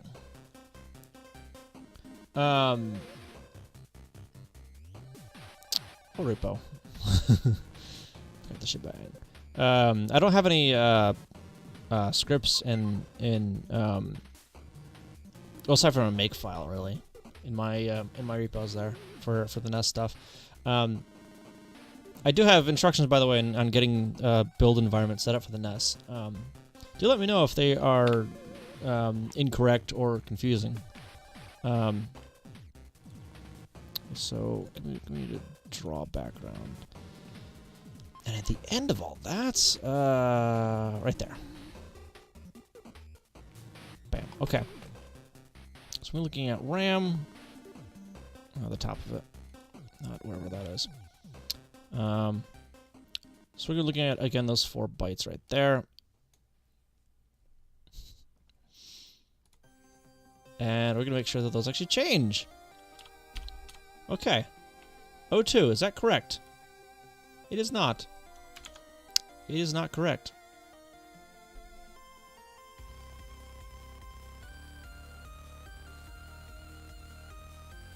Page look up pointer. Page look up pointer is 894C.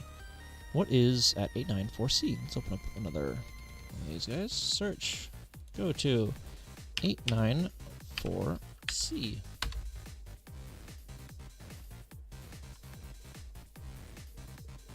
Okay.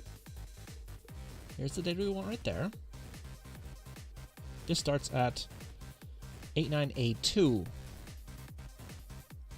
What is Y? Y is 40. Hex 40. That's 64, right?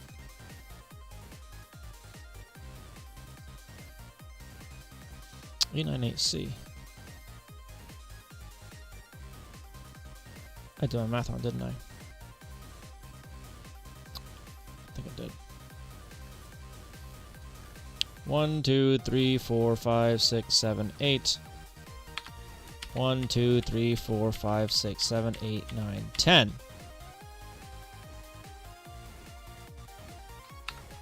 That's 80 rows. It's 8 columns. That's more than 64.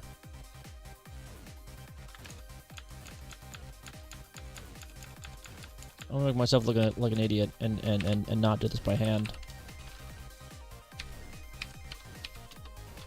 8. There we go. Ah, shoot. I forgot about that. I thought I fixed that, though. That should be, try make names. Never mind. That won't work. Okay, well.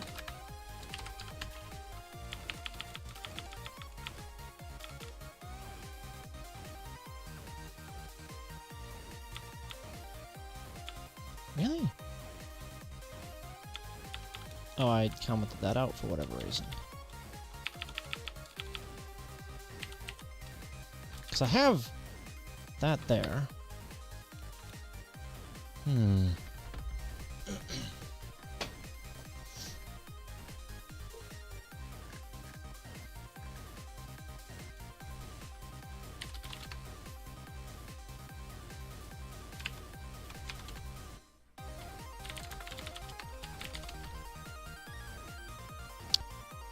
Okay, apparently I missed that. Try commenting or uncommenting line number 36 in the make file. See if that does anything for you.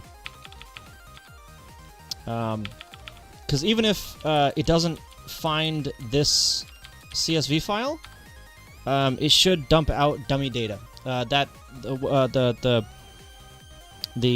program it calls here, the generate credits thing, should actually be in the repo.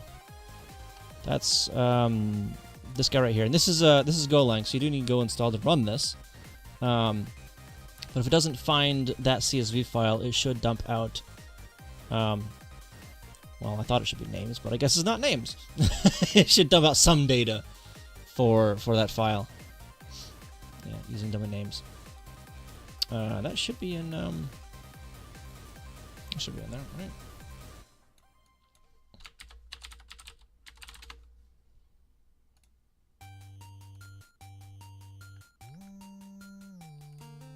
Yeah, okay, yeah, that file is in there. Okay. Yeah, it's first, second, third, because I forgot to change that back from my other, whatever. Really?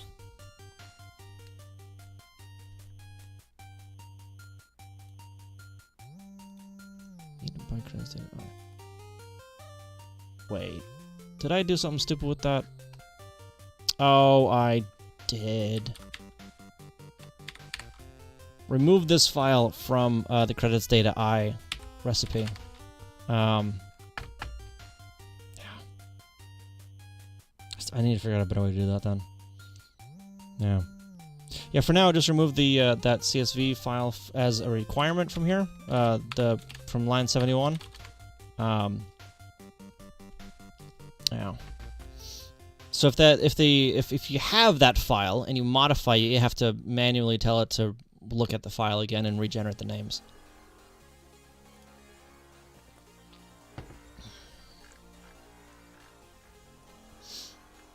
But that should get you going. It should. Yeah.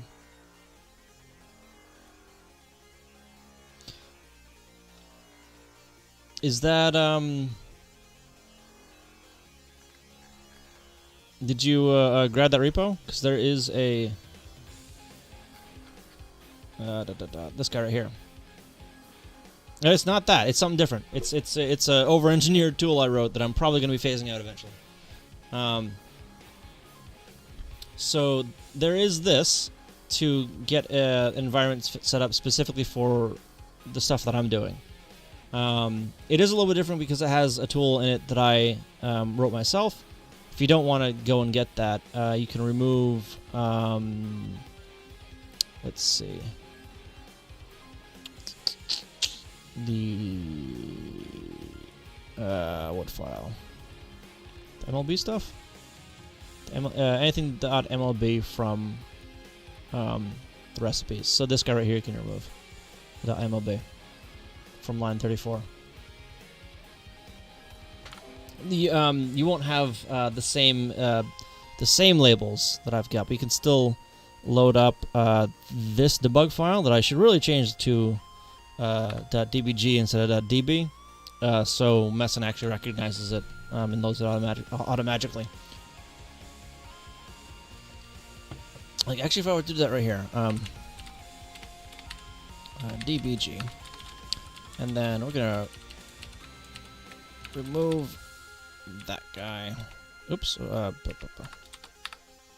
Really? Like this. And then up here, we're going to. Come on. Thank you. Move that.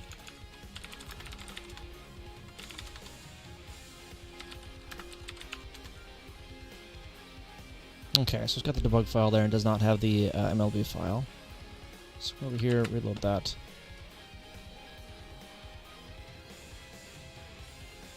There's a lot down there. Okay, so workspace, reset workspace, yes. Workspace, import labels, the debug file. Bam. Yeah, so yours would look a little bit more like this. It has like comments and stuff and whatnot in it, but the labels are the local labels are not unique. So some of them will collide and won't show up in Messen. I think. Never mind. They rename. He renames them, or Messen renames them. Okay. Awesome. Yeah, so I'll make some changes to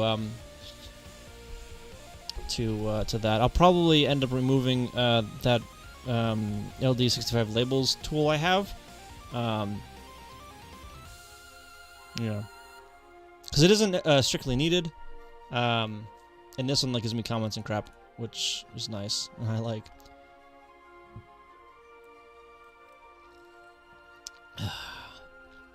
Yeah. Where was I? What was I doing? I need to step through some stuff, actually. That's what I need to do, don't I? Probably. Probably. So reload that. What do I need to step through? Oh yeah, this is why I didn't like that, because it groups all the local labels up at the top, right? So I don't know what loop 26 is, right? I don't have the context for that. And it doesn't even load them in. Why doesn't it load them now? Oh boy. File, workspace, import labels. There we go. W loop. Oh. Background. Let's draw background. Where is it? DR draw score column. Freaking background. There it is. Okay. Draw background, and we're looking at starting there.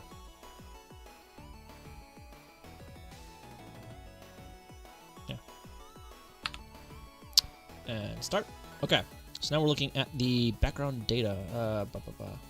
So it should be starting at 8992. It's not, for some reason. So we're looking at 898C.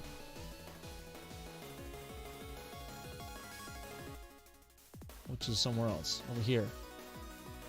Why though? I'd already read all this stuff. Oh, because I clobbered Y when I reloaded it. Right? Yeah, I clobber Y somewhere, right?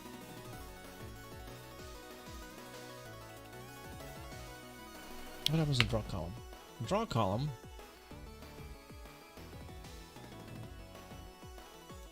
Clobber Y. Over here, I reload a Y, the temp counter. Y. So this is the one I care about right here. We're gonna be looking at the data pointer. You look up. Oh wait. No, BG. Data pointer.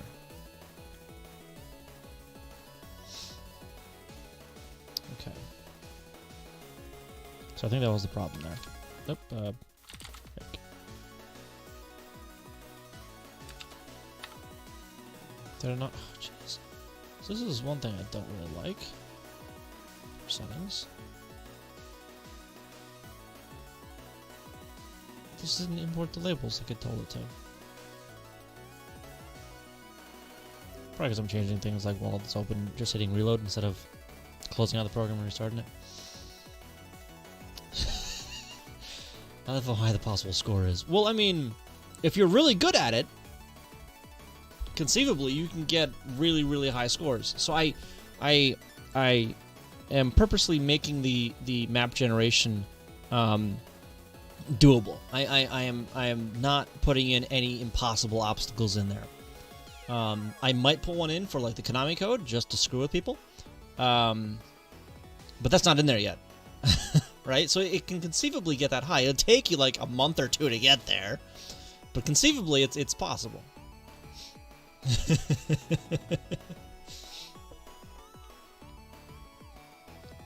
Technically, it's possible. Technically. Practically, don't think so. But, I mean, technically, it's possible. Okay. Well, that's the title. Whatever. That's incorrect. Oh, I haven't stepped through it yet. That's why it's incorrect. That's probably step through it to see if it corrects itself. 990. That is okay. We're looking good. 3, 2, 4. That should be the last one. Bam! I died. Okay, well. Took her a harbor wave to flood the entire playing area, killing your character. Yeah, so that's the idea, or something like that, where it spawns a wall that you cannot jump over. So you just hit the wall and die. But yeah, I haven't gotten there yet. Let's try that again. Okay. Oh wait, hang on? What do I write the background palette stuff? Oh no, just the palette. So that's in game 1. You should start writing random values to random memory places until your CPU is trashed. That'll take about like a scan line or two until the CPU crashes with that one. Because there aren't very many addresses that are valid addresses to write to in or let me rephrase. There aren't many addresses that won't completely break anything in the 16-bit address space you have. So you have the like 2K of regular RAM. Is it 2K? Yeah, about 2K of regular RAM, which is your 0 page and your stack, which if you're right there, you could probably screw up a bunch of stuff. Depending on how deep your stack is, and then there's all your regular RAM. But then, like, the 2000 range and up is PPU registers that are mirrored a bunch. So that could just destroy your PPU. It'd look really weird. Wouldn't actually crash the PPU, though. If you were to save RAM, which is like 8K of that,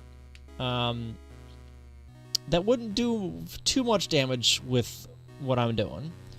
But if you wrote anywhere above 8,000, hex 8,000, it will give really unpredictable results, because in that address space, the mapper takes control, the mapper in the cartridge, and that will remap and reconfigure your cartridge and your address space on you. So that's just, you're going off the wall there.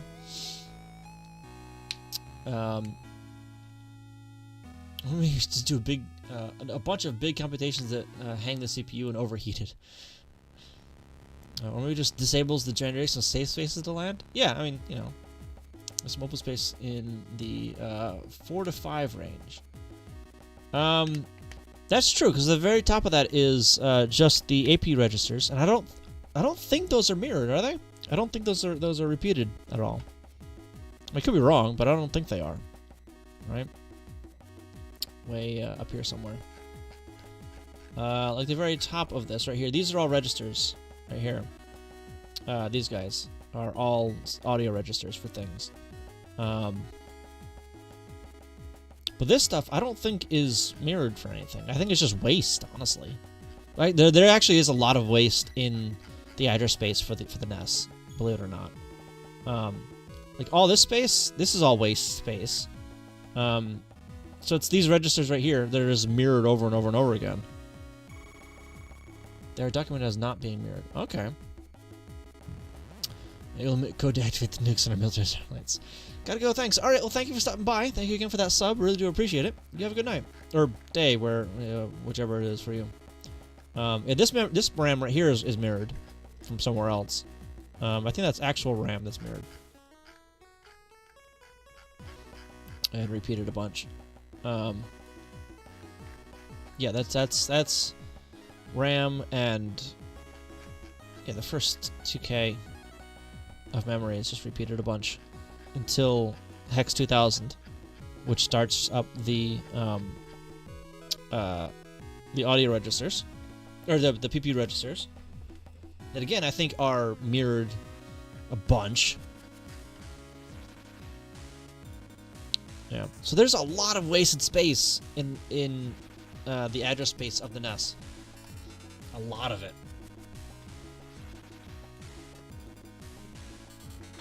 But, oh well.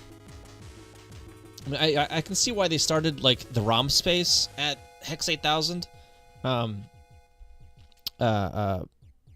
Because like at 8000, that's the 7th bit is set. So anything with a 7th bit is set, you can automatically assume is going to be the cartridge, and everything that doesn't have that set is not cartridge. Yeah, I mean there is an exception with the work RAM, but that's something different. Okay, so I do write the palette first, and then I load addresses, draw the background rather. So I don't like redraw the palettes anywhere. So why is it overwriting the palettes? It shouldn't be. So right now the palettes are from the title screen or the start screen, right? So I'm gonna come over here. I'm gonna start stepping through, and I'm going to load up this guy. Okay, so that should be what should that be? Something.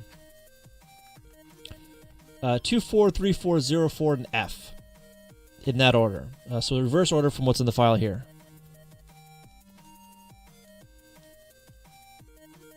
Alright, so we're going to load up the palette. So we're starting at 0F, which is correct. Store 0F, decrement X, increment Y. X is pointing to RAM, Y is pointing to ROM. 04 is correct because it's reading 04. It's going to write it to... It's writing it to the wrong spot. It's writing it to the wrong spot in RAM. It's writing it over here. It's the tile buffer.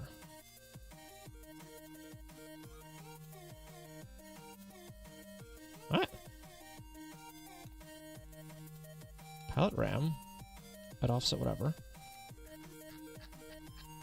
Where's...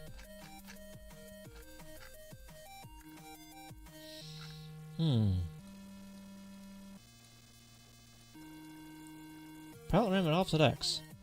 X is 31.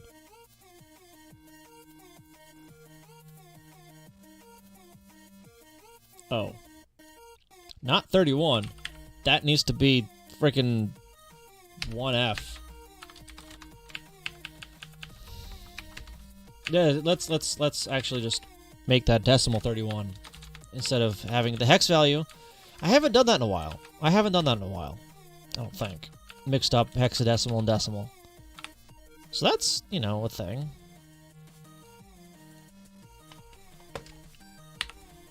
Oh, I need to...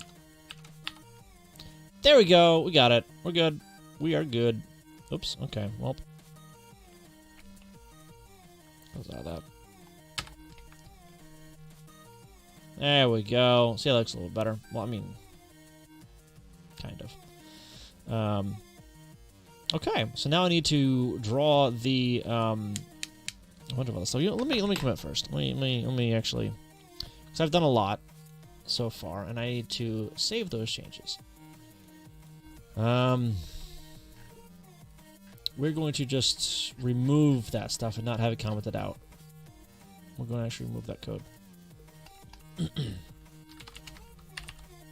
So it is not opcode based.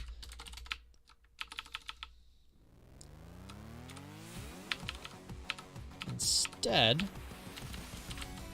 down there. Yeah. We're not going to have an empty, whatever. So don't need it. That label.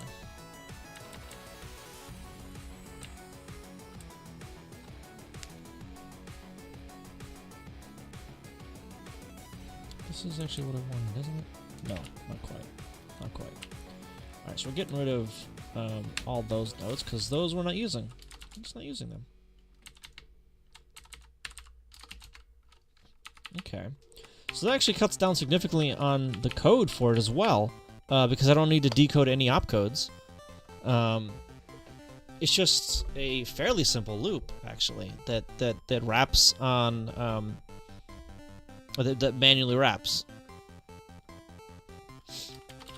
So, which is nice. Yeah.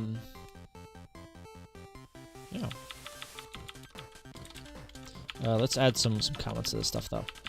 Because this, I'm looking at it now, and I still don't necessarily understand what's going on. So I'm going to write some notes so I can understand what's going on. Oh, and we're going to go up here and remove that guy, and remove that guy. And, let's see, load up the correct background number for that.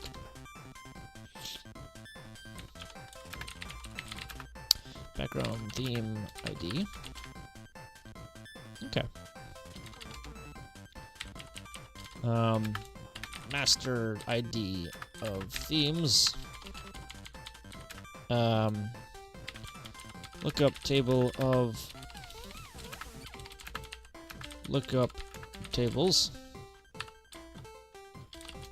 Oh. Okay, so a little point of the column metadata. Load up the pointer to the so the column metadata lookup.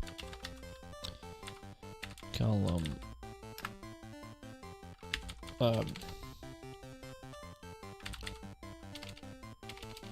the meta column lookup table. Yeah. Load the column meta ID.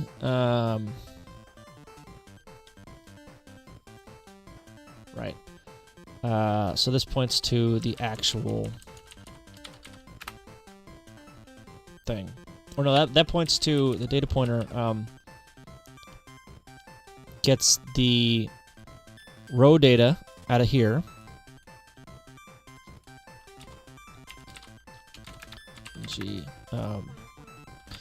Byte out of the BG data city table. Look up the above the and ID out of that table. Look up the ID from above in the BG meta city look up table.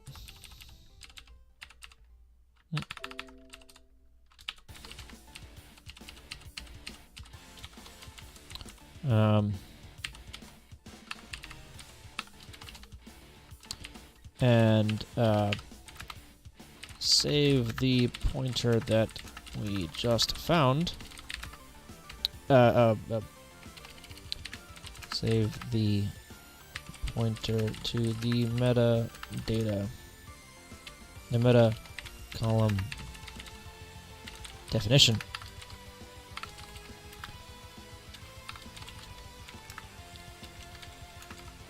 E.g. BG meta city 02.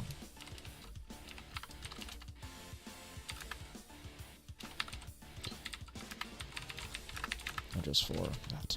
Okay, my phone went off. Why did my phone go off? Oh. Okay. That's neat, but whatever. Okay, and then this. Draw a column of 11 plus 1 duplicate tiles.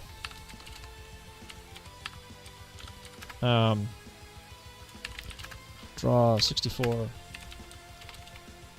columns of tiles.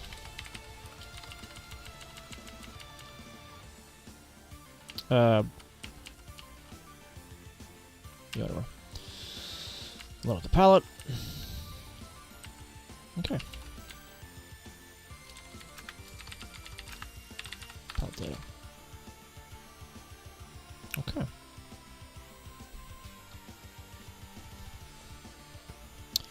This is going to be to do. Combine these bytes just like the column meta. The meta column definitions above.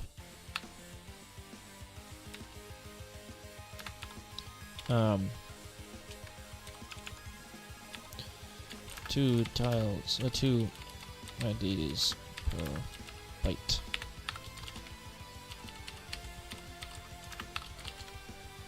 Okay.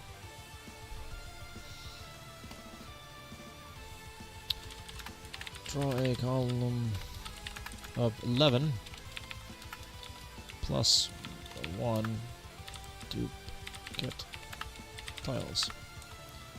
So this is load up the CHR row.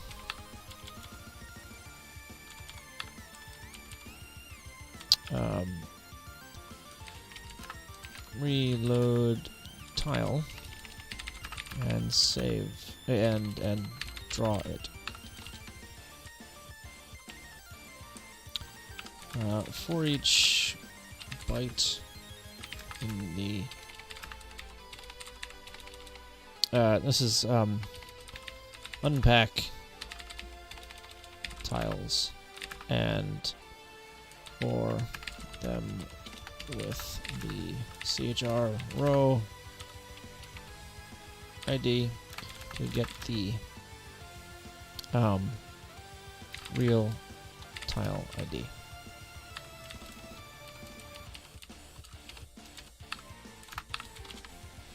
Okay.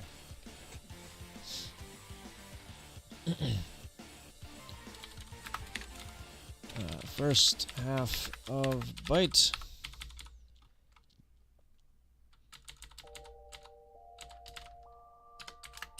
Draw it. Second half of byte. Draw it. Get real tile ID.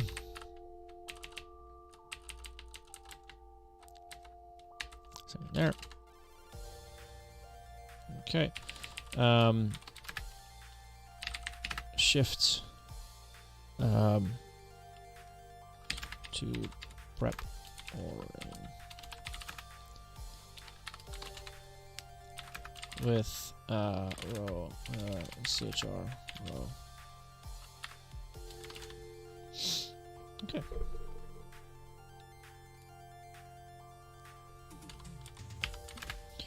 Six total bytes of data.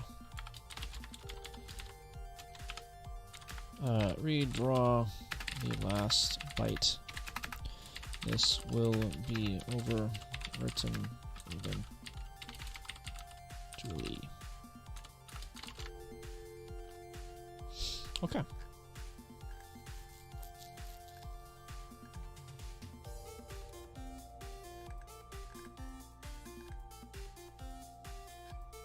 All right. Reassemble that. And then reload it just to make sure it still works. Good, it still works. That's good. Now we can commit it.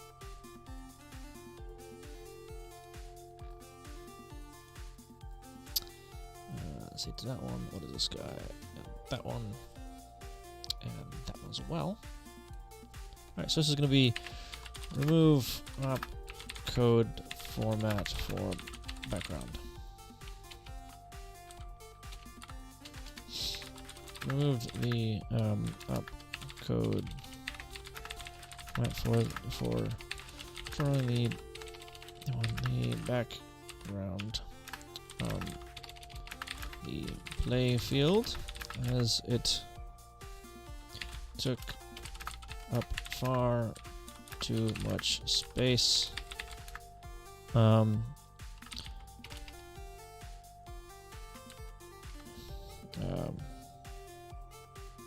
With data as well as with decoding the op codes. That's as the data and code to decode the data took up far too much ROM space. Okay. Instead, use a simpler meta column based format. Each column is restricted to a single CHR row, but we'll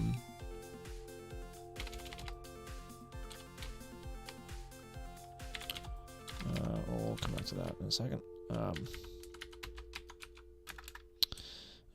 Define meta columns of tiles 12 high each, then reference those columns, then list columns to draw in order.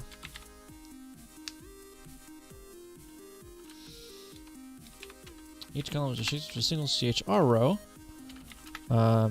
therefore allowing two tile IDs to be packed into a single byte.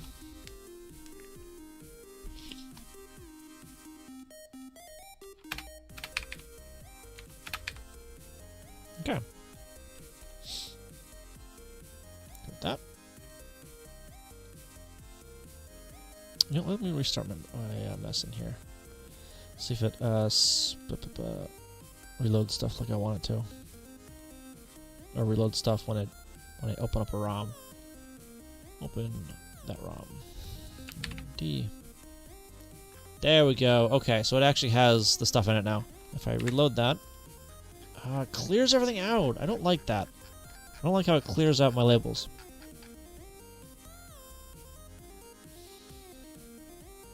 Import settings. Okay. Workspace, import labels. That. There we go. It's still I'm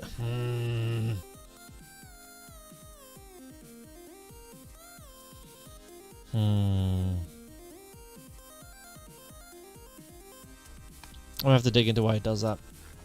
Because it didn't remove them from over here. So I still have the labels like loaded into RAM or into the program. They're just not displayed anywhere. Where's some actual code here? Yeah, they're not actually displayed anywhere. Like look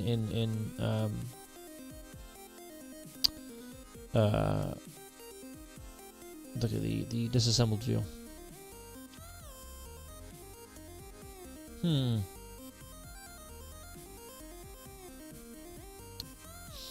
that's a bug. Does the same thing happen with the current release? Let's have a look.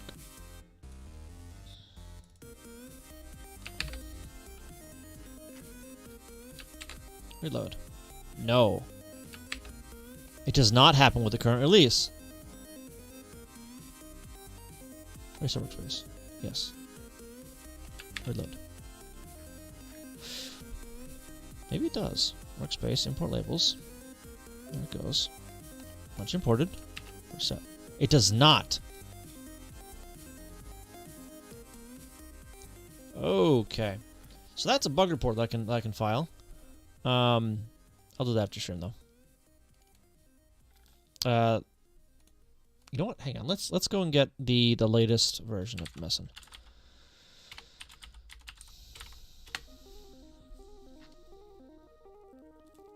GitHub. No.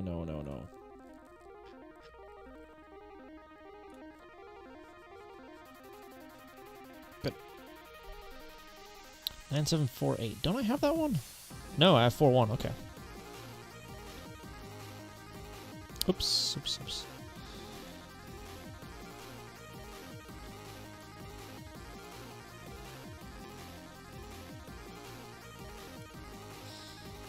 Come on. Come on, Explorer, let's go. There it goes.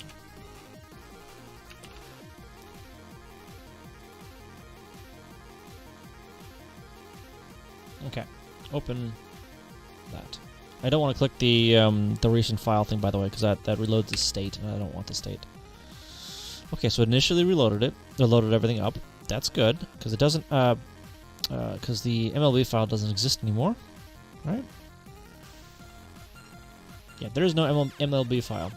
Oh, and consequentially, there's no .nl file, which is what FCEUX actually loads up.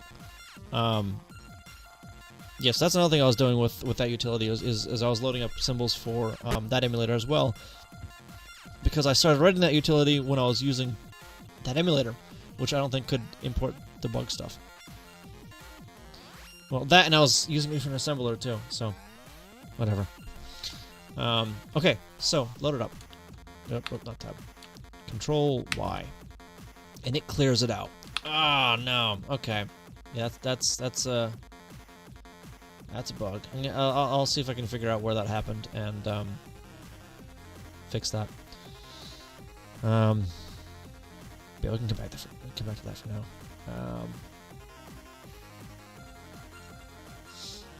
Alright, and I'm going to remove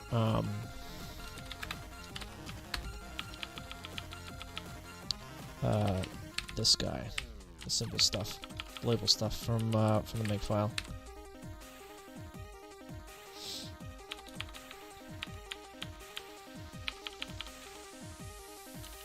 That's not needed because that's cleared up there. That's not needed. That's not needed. Okay.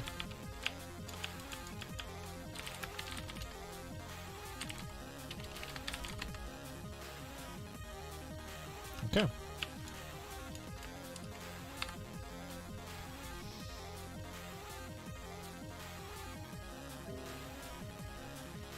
Okay.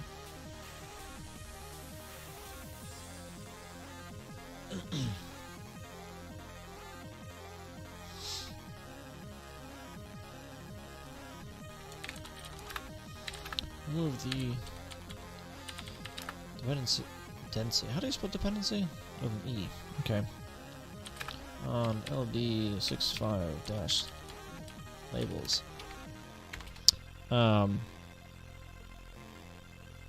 Yeah.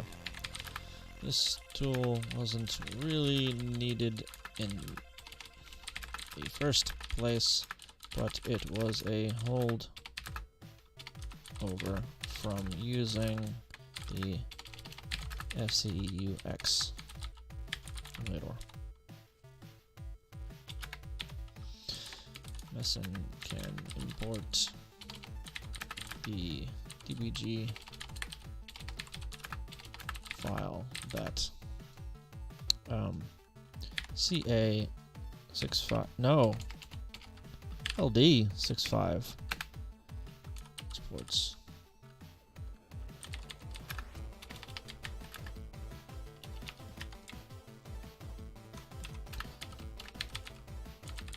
Directly import. Okay. Why is my phone going off again?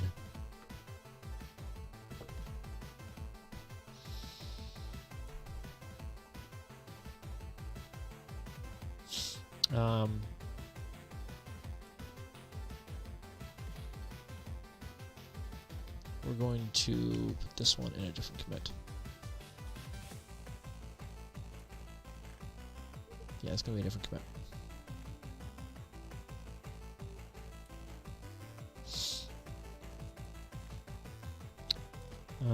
So there's that. Puts that to DPG. That's name stuff. I don't want to commit that yet.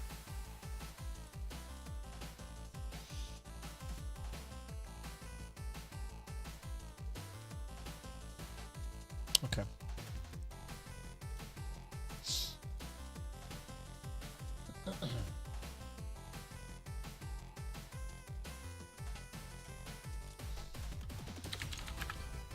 Tweak. Credits. Data.I.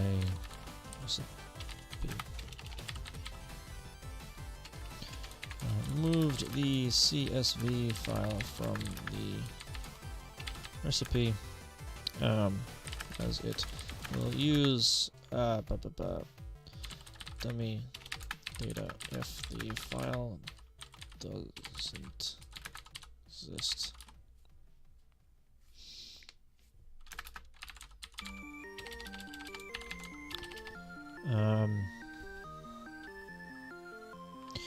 The credits data.I file is already removed on a clean.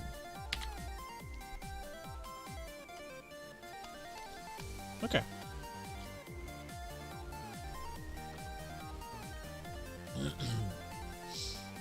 What's that? What was I actually with everything though? I don't remember. Oh, probably just making some stuff that like you can see. We're gonna change the character sprite color for now.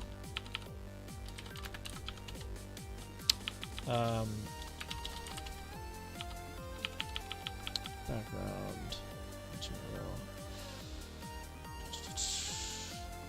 Player sprite. Oh, that's just gonna be a palette in here somewhere. Right. Palette. What's white? What's the hex value for that? 30. That'll work.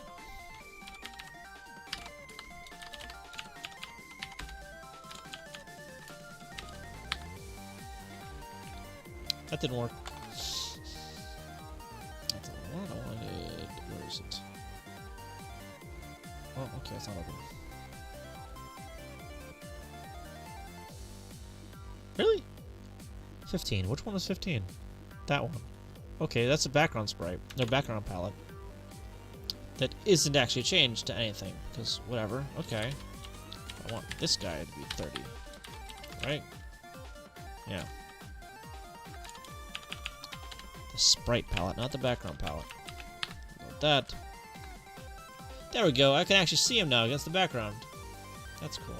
I'm gonna have to redo the art for that guy though. Oops. All right. Yeah. Oh, you know what I do need to put in there? Background. I need to put in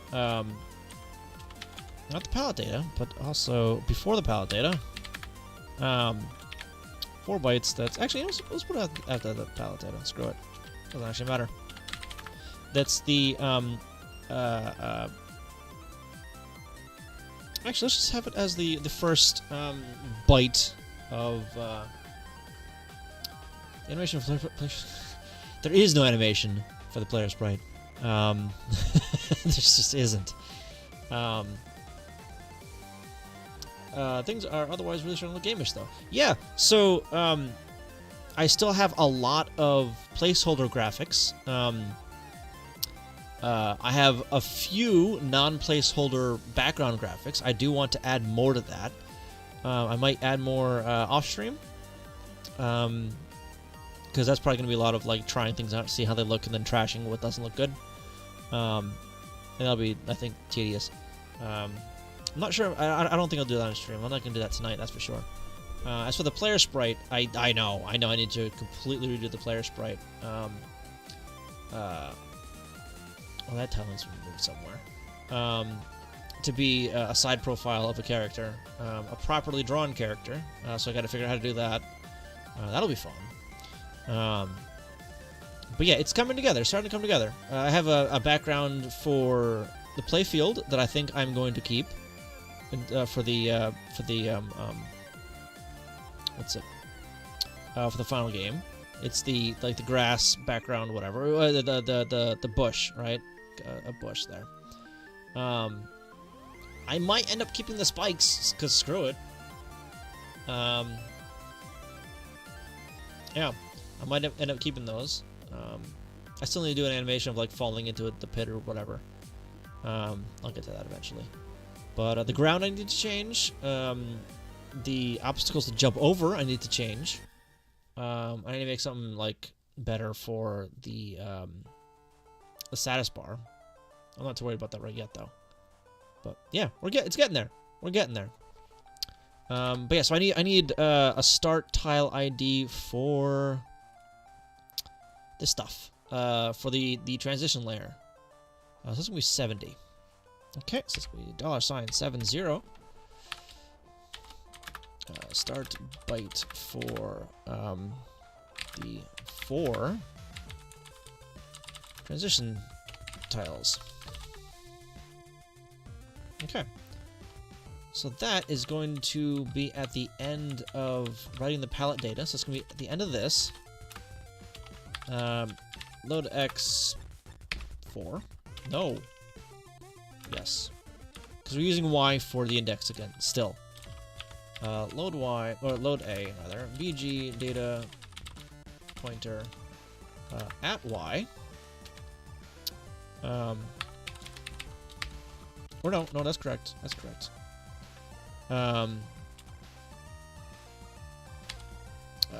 JSR to BG write data, or is it byte? Byte. Decrement X. Compare X to no. Branch on plus. No, not equal. To back one. Okay. Oh shoot! No! I can't do it that way.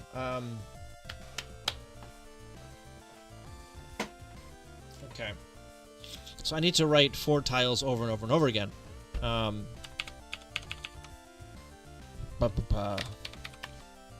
That's not a calculator. Okay. And that's gonna be 8 anyway, because I swear I can do math in my head. I'm just too lazy to.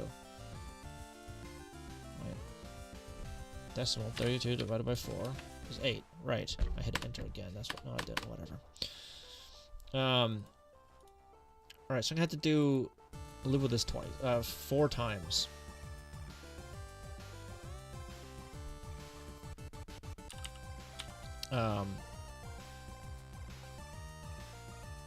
Yeah. So what is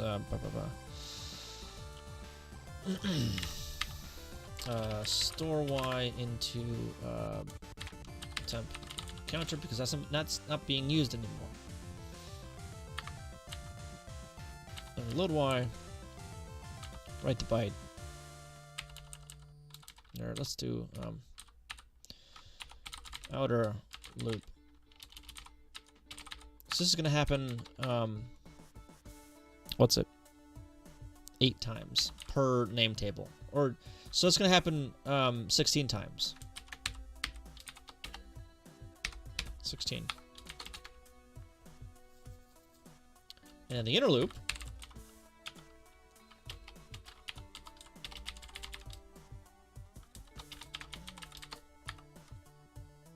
Wait a minute.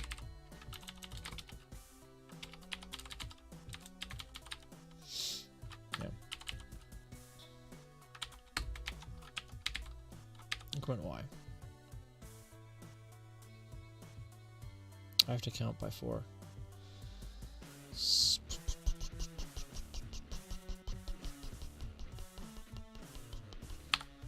IT counters.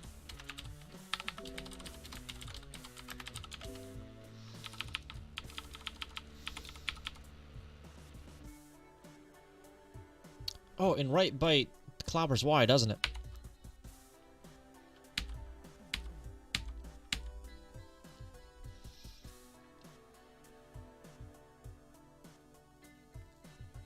No, it doesn't. Okay, it doesn't actually touch any of the registers. That's good. It just touches A. It clobbers A, which is fine. That's fine. So that's all right. Okay. But yeah, so I need this to happen 4 times. Then reset. So you know, let's actually.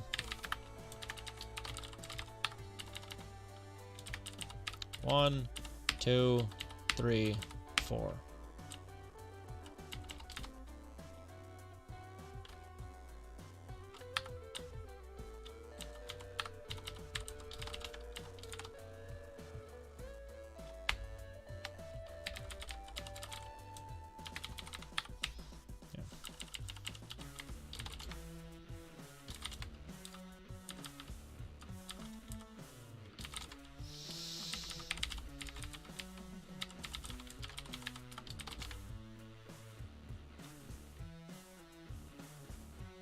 No. No, because I'm only storing 1 byte of data in that table. I need to take that byte and increment it by 1 each time I write it. So I need something here. Like a temp tile, whatever. I'll use the temp attribute. Screw it. Screw it.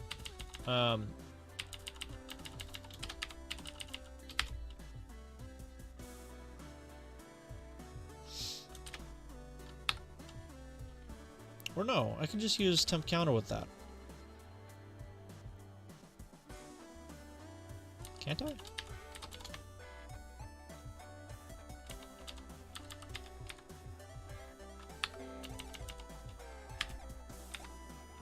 Load A. Clear carry. Or clear carry. And carry 1. Or no, let's just load Y. Transfer Y to A. Increment Y. Transfer Y to A. Load Y. Transfer Y to A. Oops.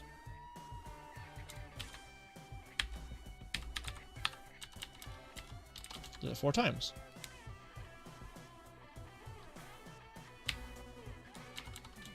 So it's going to load up the first byte, transfer it to A, write it. Increment, transfer to A, write it. Increment, transfer to A, write it. A bunch of times. Don't need that.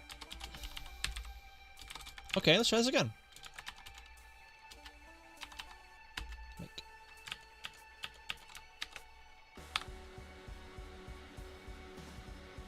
Okay, it didn't do anything. Why? Why did it not do anything? Import labels. There we go. Go back around. Give me that address.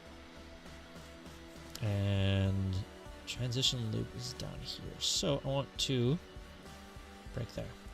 And then I want to restart the map. Okay. Not that one. This guy.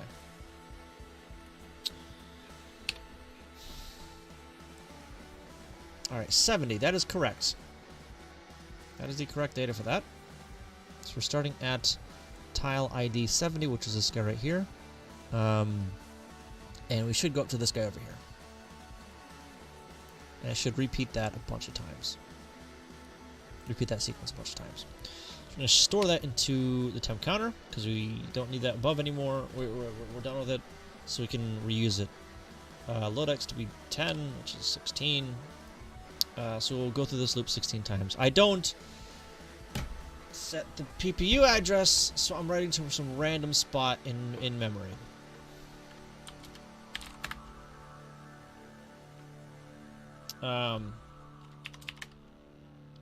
Where do I need to start that at? 2160.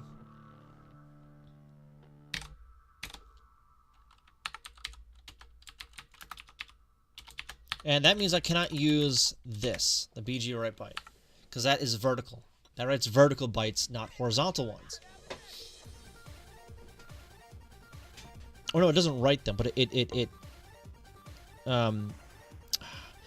looks at when to wrap depending on where it is horizontally like that. And we'll wrap up to 12, which I don't want.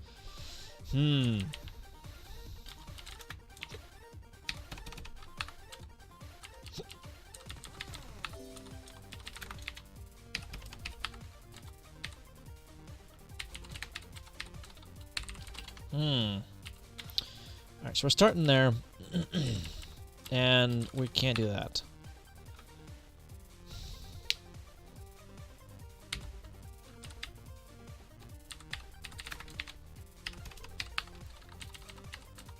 Oops.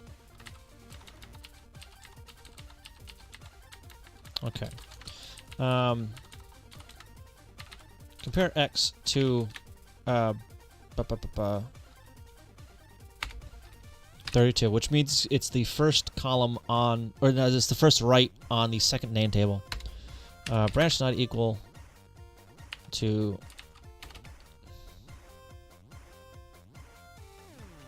or no, 31, and we're gonna put this over here. Branch not equal to not a second.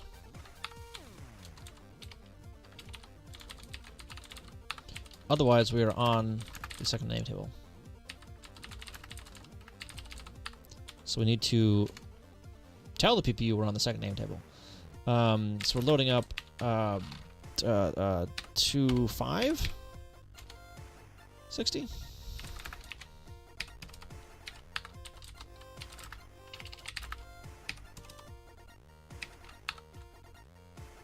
Is it 2002 or 2000? I don't remember.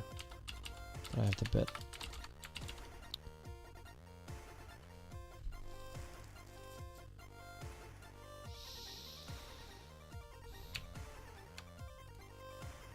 Registers. Status 2002.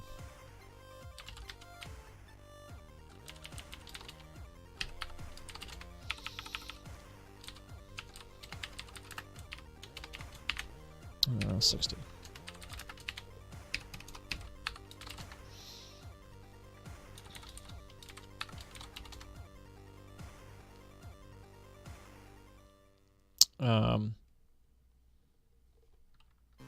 Yeah.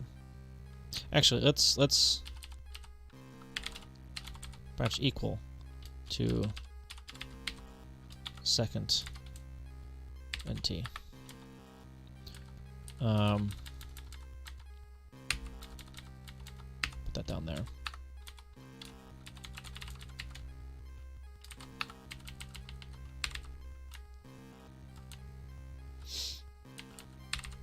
And this is going to just jump to the top.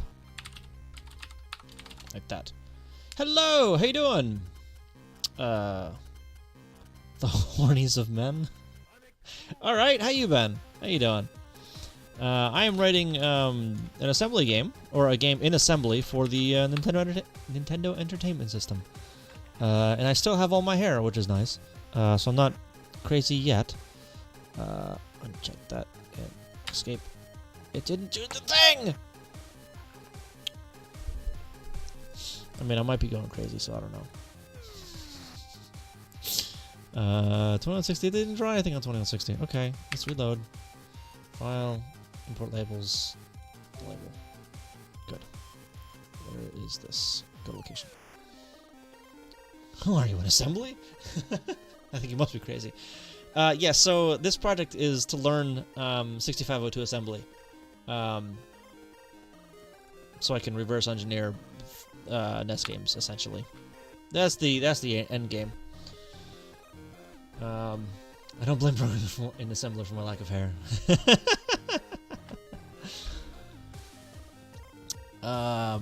Yeah, so I'm writing a infinite runner game in assembly. Currently, right now though, I'm trying to get a single row to draw across both name tables, using the 4 same bytes repeated. Not going as planned because it's just not because I didn't reassemble. I reloaded everything, but I didn't reassemble it, so it actually had the right ROM. I think I needed coffee or something. I've only used MIPS assembly. I have not used MIPS assembly. So this is a 6502 assembly. It's a lot simpler than a lot of than most other assembly languages you will see. Yeah, the CPU is very basic compared to others.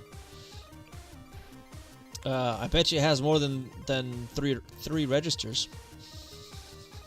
That's all I have. A, X, and Y. Those are the only 2 I have.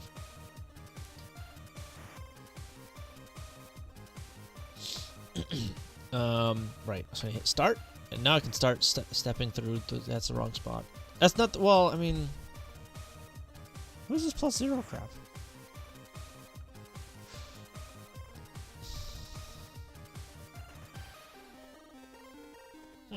Okay, well, cool, I guess. I load up 70, store that into the temp counter. Sure.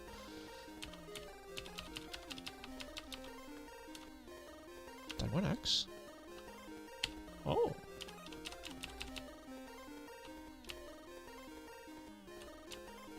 Oh. Okay, well. Alright, so the second name table didn't work. It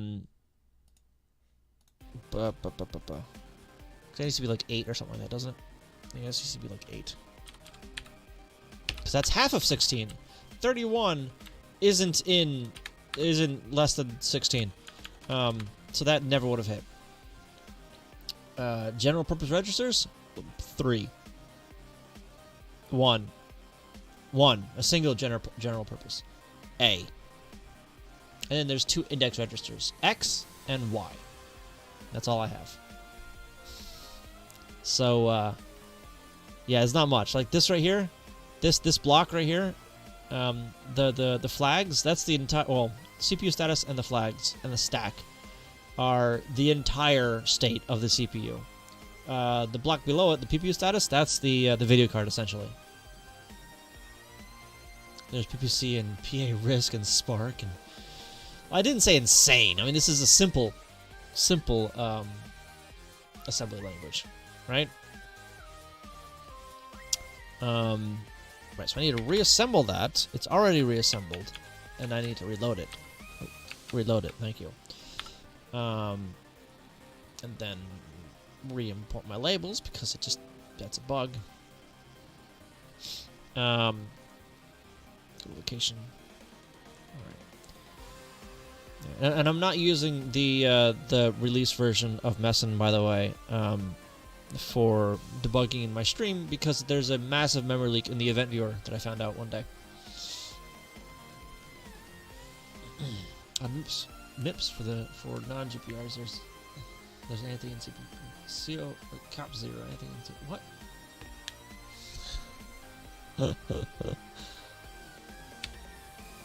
Oh, whoops.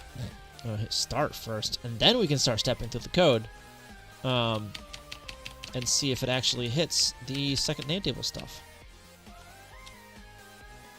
So far it didn't. What are we at? We're at, X is B.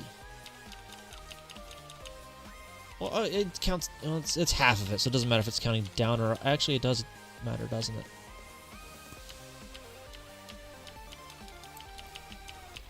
Right? Yeah, it matters. Because it's off by 1. That's cool. So that needs to be 7. Like that.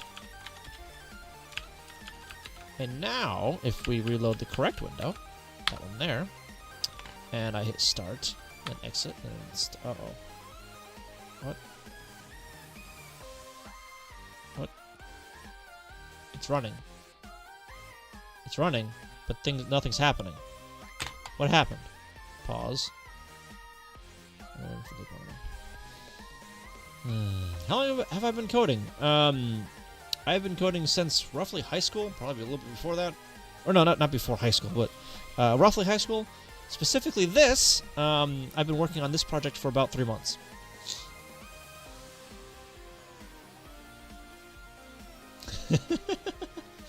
I never dig too into Spark Assembly, but I have worked with PPC, PA RISC, Alpha, MIPS, ARM, 32-bit, various 6502 architectures, Z8, Z80.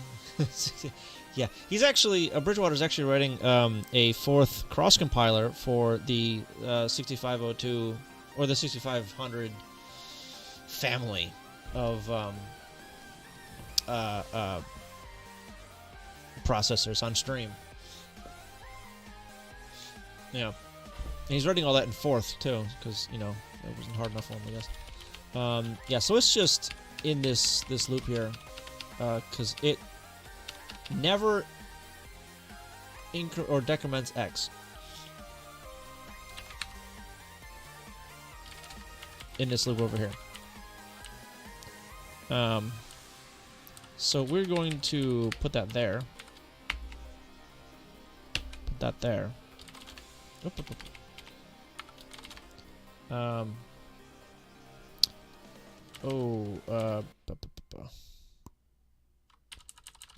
we're not. Right there, and then we're gonna put that there. Okay. I'm gonna try that again with the correct window.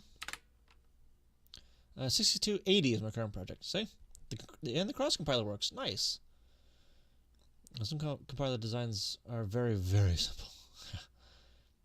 I just finished a course in compilers. Uh-oh. My music app died. Welp.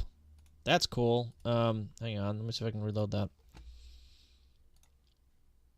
So I haven't actually taken any courses in any compiler languages or writing compilers. I do have a book, however, of how to write a compiler in Go, which I do plan on going through eventually. I haven't gotten through it yet, but one of these days. One of these days. Can I actually set proper colors for these? Because that would help. Key selected. Done. Save.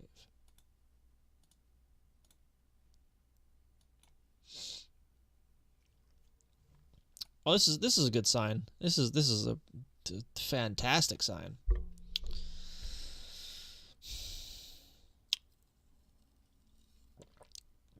By the way, the reason I'm using this program instead of just like playing something on YouTube, like a list on YouTube, is because I don't want my VODs to be muted. That's the main reason, the main motivation behind using this. Because I mean, I'm talking a lot during this, so it's kind of pointless if you can't hear me. I'll give that a minute or two. Yeah. Well, we just learned and applied practically the 6 stages of comm design. All right. Yeah, that's kind of foreign to me. I mean, I haven't been taught any of that stuff. So, let's just see if it runs. Oh, it did a thing correctly. Look at that. It's the wrong palette. It's the wrong palette. It's the wrong palette.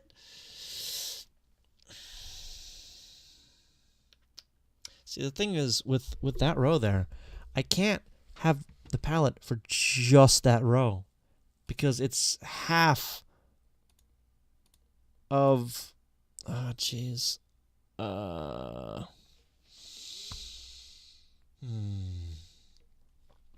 Two of them are bargaining acceptance, aren't they? So this, so that transition row, it's gonna have to be at least 2 tiles high then. If I want to, if I want to keep it there with the same idea, it's gonna have to be at least two tiles high so I can assign attributes to it, so it lines up with the attribute table.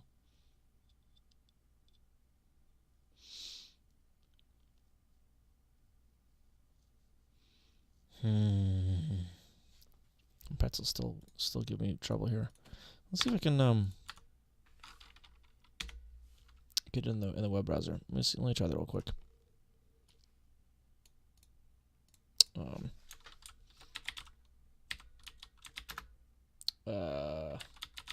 music. There it is. Play in browser.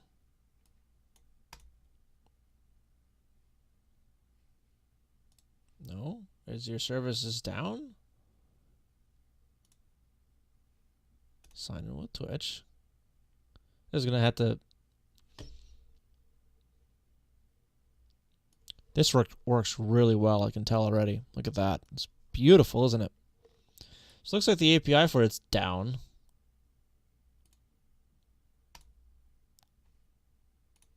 Fantastic. Fantastic.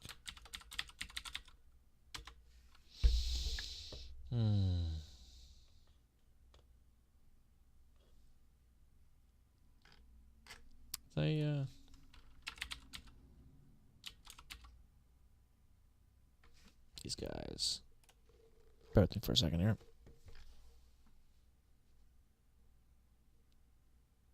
Oh, dang. Can't get your break. We're investigating a series of database failures currently occurring in the system. Oh. That was 3 minutes ago. Okay.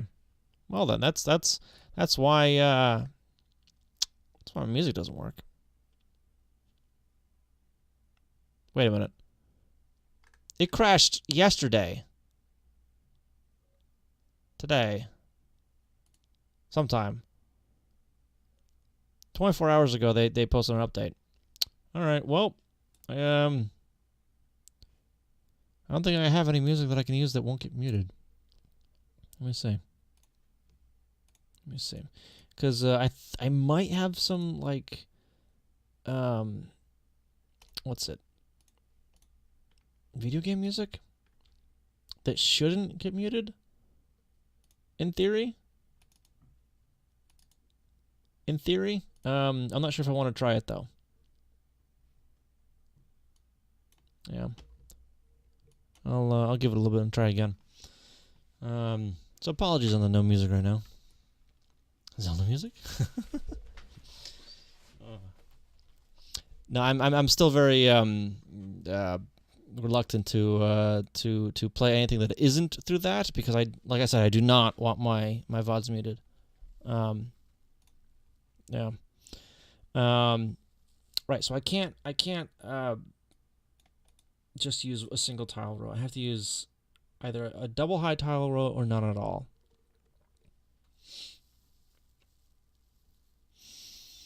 I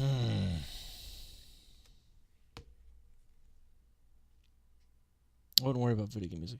Yeah, so I wouldn't worry about it too much either, except that I don't really have any on my machine to play, and I'm not about to just play something off YouTube.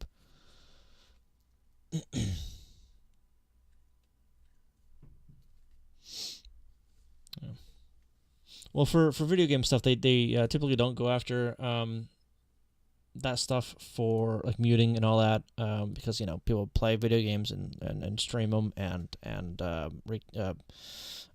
do let's plays online, but yeah, whatever. So I think I might just remove this thing for now. This guy right here, which is the come on, is that transition row, because that isn't going to work like I thought it would. At all. RTS on that. Okay.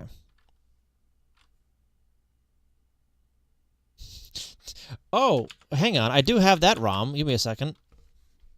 That I'll load that up in my other emulator though. So I can have two instances of emulators on. Hang on. This guy and then this guy, and then over here real quick. Open. Let's see if I can remember where it was. This, and then MISC, and then...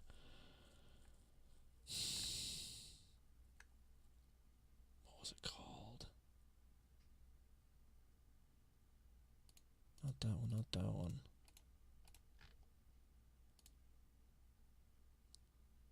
Something like noises or something like that, wasn't it? So this?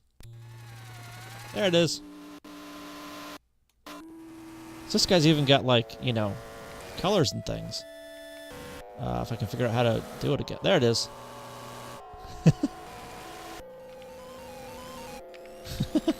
Well, I've got this.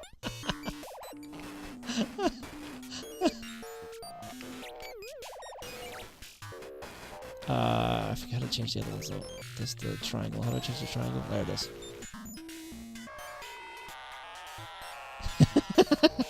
Then I don't know if this qualifies as music though, you know. So where's the how do I there's the other colors. Kind of like hurts your ears a little bit, right? Great. Yeah, exactly, right? So we're actually not going to do that because that's hurting my ears. I think I do have some other. I can load up another ROM though. But yeah, I'll just leave it for now. I'm not gonna worry about it for now.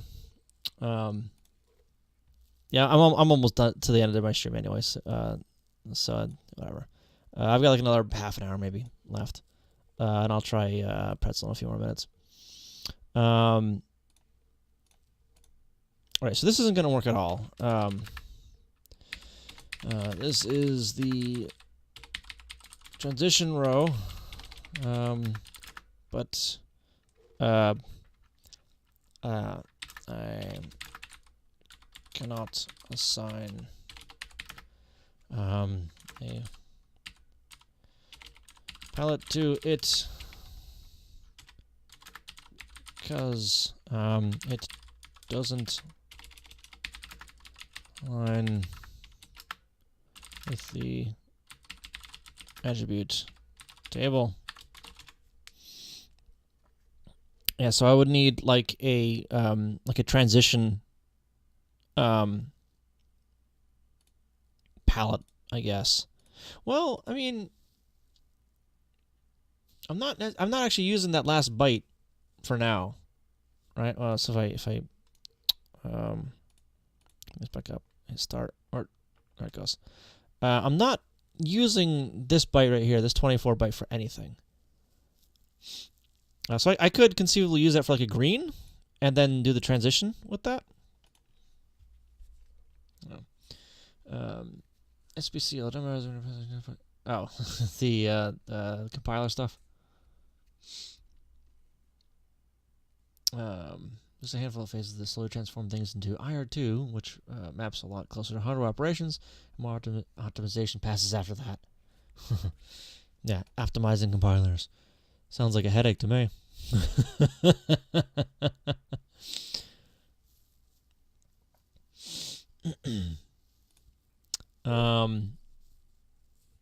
Yeah, so I can try doing the transition layer that's in just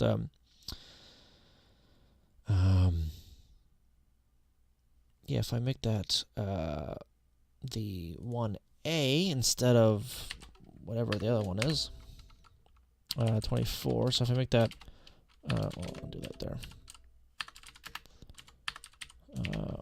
1A like that, and then I just make that guy. Let's do this like that. Fill like that, and fill like that. Bop, bop, bop. And then let's see. For everything else, I will need the purple one, which is that guy.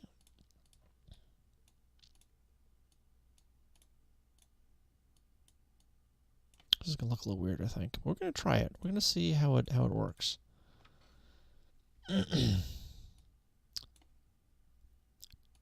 Don't know if it'll work nicely. Oops. But we're gonna try it. We're gonna try it and see how it works. Well, oops. Okay, almost there. There it goes.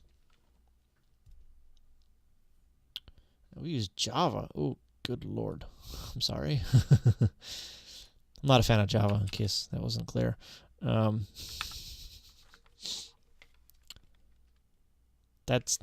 didn't do anything. Why didn't that do anything? Did it not reload the... It didn't reload the thing, because it's using a different... Oh, because I didn't reassemble it, that's why. Duh. Oh, and then I commented all of it out. Okay, let's try that again. Uncomment that, reassemble, reload. Now start. Still not there. Why is it still not there?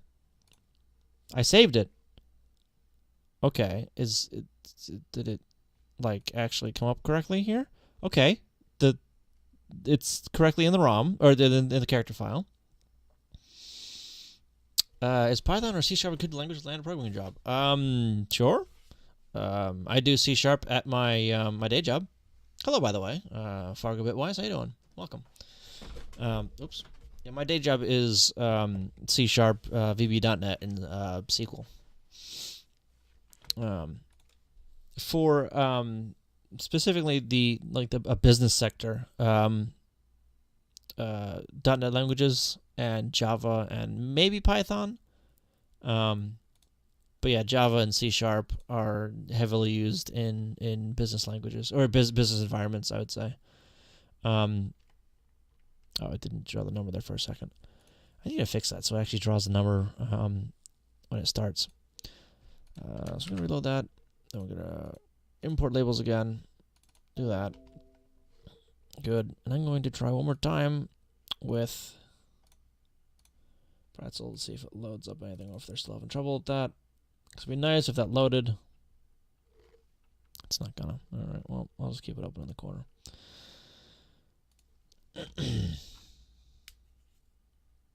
Mainly Spring Boot. What was I? That. Go to location. Okay. It's an RTS. That's why. It's an RTS. It never hits that code because there's an RTS there. So that's why it doesn't do the thing, because I told it not to do the thing. Okay. There's the transition stuff. The colors clash, but there it is. I've only got like one color to really do a transition with.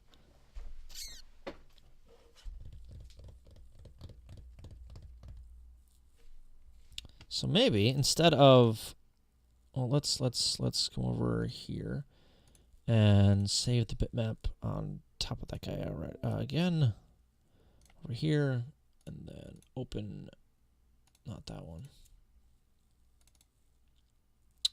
The bitmap again. There it goes.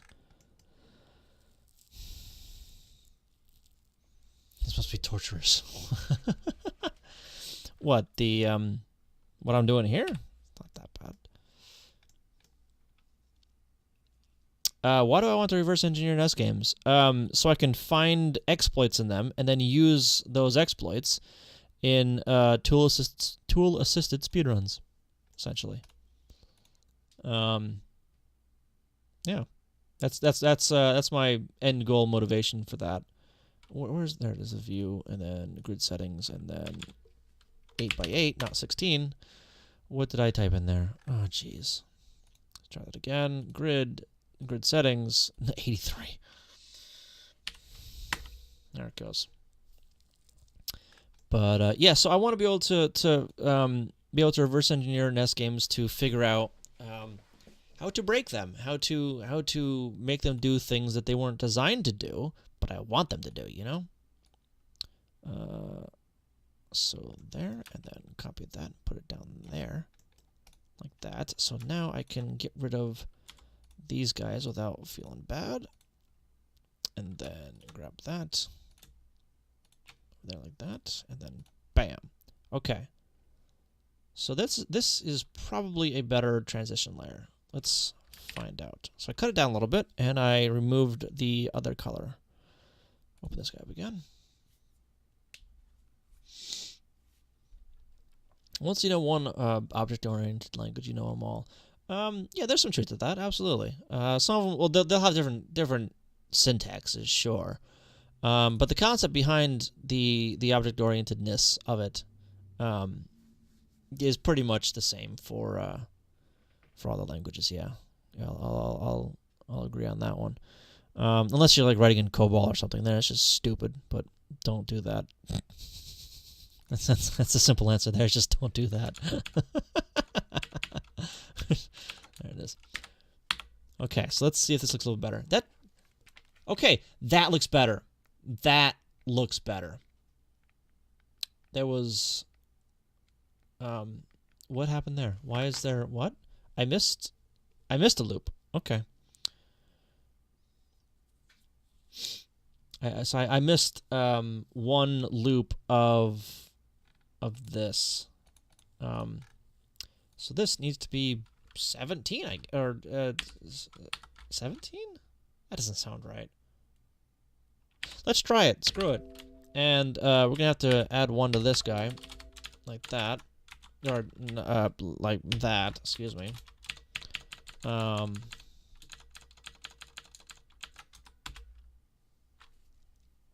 Haskell. I have not used Haskell. Clean, no, make. Thank you. Okay. Now we're gonna come over here again. Reload that. There we go. Okay, that looks better, and I think I like it better when it's half the height of a tile, like that. Yeah, because it kind of masks the tile boundary a little bit, right? So I think I like that better. I think I like that a lot better. Yeah. And another thing I'm going to do is go over here and over here again, and oops, do that. Then save. Yeah, I still need to figure out the colors for that, but whatever.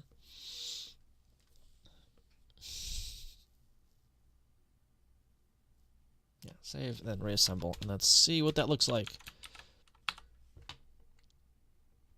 Okay, that's not terrible. I mean, that's better than what was before, I guess. But so what I still need to do is I still need to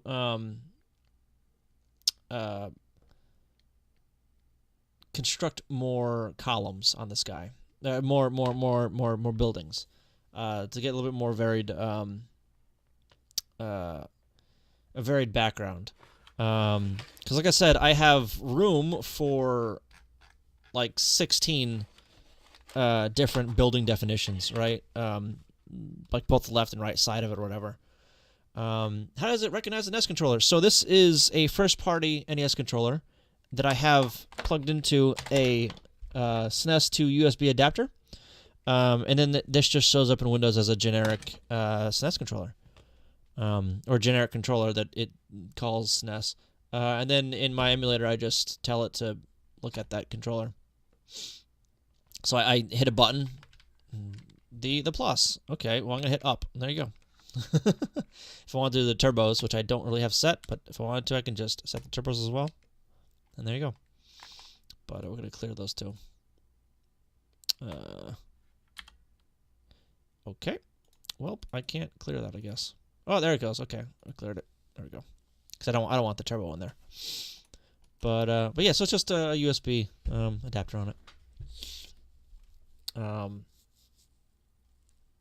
might want to do something with that pause too, because that doesn't really stand out, I don't think. How does the emulator recognize your game? So the emulator looks at or reads ROM files, and I'm assembling a ROM file. So that file is right here. I'll open it up in a oops. This guy here. So this is a hex editor that I have, just a standard hex editor. So this is just a header. First 60 bytes. So just the header tells it defines like the chips it needs to emulate, and then it's just a dump of the data that would be on those chips. And then the emulator loads up this file. So things in the header would be like how much program memory there is, how much character memory there is, if there's save RAM or not. In fact, I can bring up this guy, I think. Yeah. So this is a bunch of the different data that's in the header. Program RAM size, character ROM size, program ROM size, character ROM size, work RAM if it exists, and the size of it. Mega work RAM, good lord. Same thing for the save RAM, and I am using save RAM here because if I die real quick and then go down to the high scores, I am saving data on the card. Thank you for the file, appreciate it. It also has the video format that it's expecting. This is all for timing, by the way, so this doesn't manipulate. No, you know for that. This doesn't manipulate how anything is displayed on the screen, with a small exception that the NTSC format cuts off the top and bottom 8 pixels of the screen, and the PAL and Dendy do not. But that's minor because I still have to deal with those. But it's timing differences, so the frame is a different number of cycles depending on if you're on NTSC versus PAL, because NTSC is 60 hertz and PAL is 50, so ever so slightly different. You wouldn't think it matters, but it actually matters with sound. So your audio will sound different if you don't plan for it. But yeah.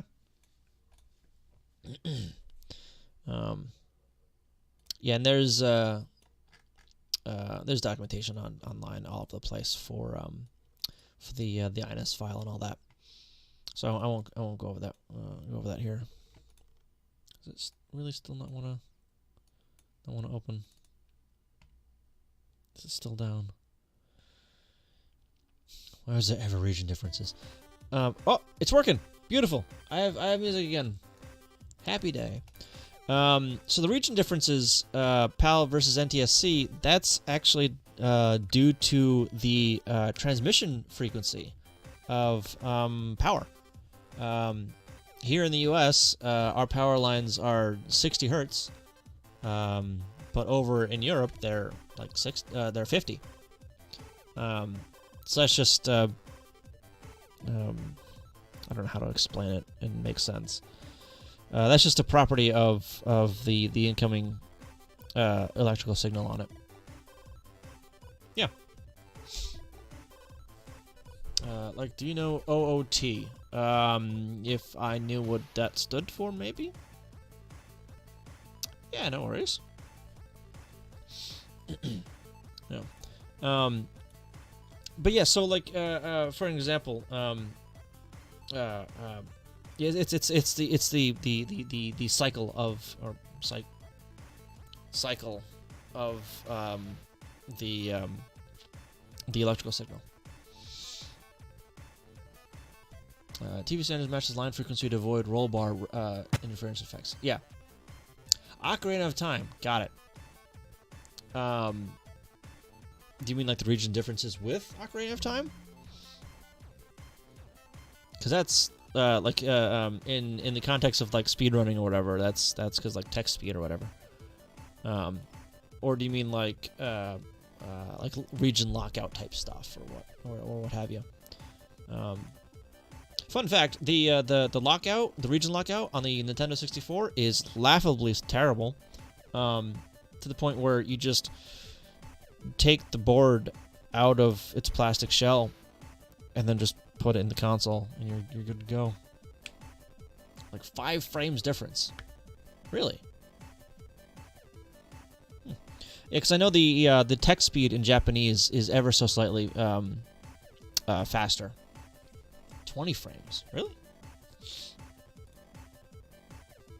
Yeah, 5 frames out of 20 is a lot. That is a lot. Yeah. The NES actually works on 60 frames, so 5 frames isn't very much, honestly. And yes, that is 5 progressive frames that are interpreted as 30 interlaced frames, by the way. So this thing goes at the PPU runs at 60 hertz. It spits out a picture, a full frame every. You get what I mean. The chip itself runs faster than 60 hertz, but yeah. Did I commit this yet? I think I'd made changes to commit. Yeah, I made changes and then didn't commit them. Okay. Yeah.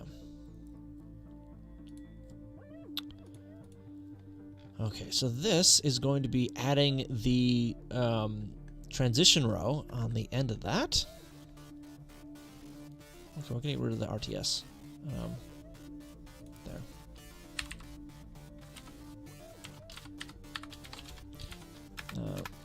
Instead, use the last unused byte of the background palette. Okay, so we're going to commit this guy. Stage, and probably stage that as well. What does that look like actually in this? Okay, that's fine. Alright. Add the background transition row. Tile row.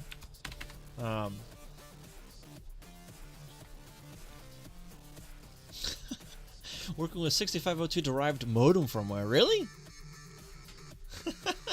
That's kind of neat, actually.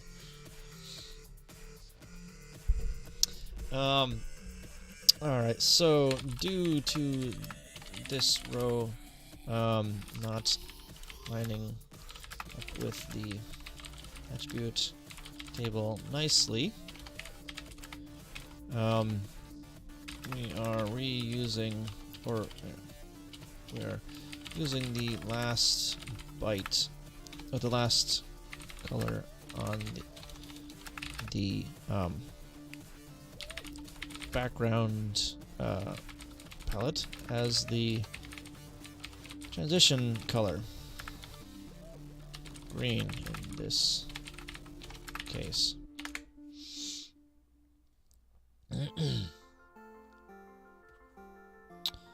Well, it was about 8. Basic, logo, Pascal, and the like. Yeah, so I actually started programming on those TI-83 calculators in BASIC. So the first program that I can think of that I actually ever wrote was on one of those stupid things in math class in, like, I don't know, maybe freshman year in high school?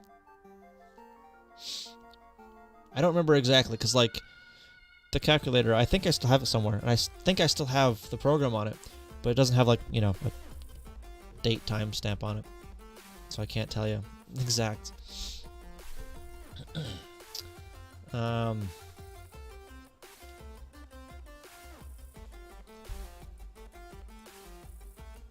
Okay.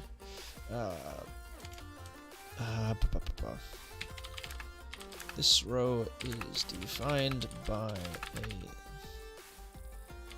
single byte at the end of the background data. That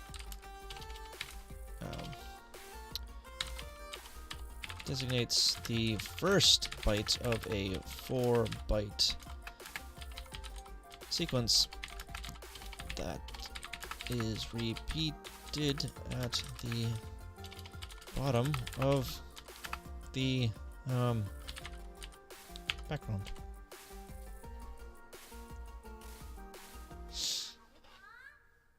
Being late's fine.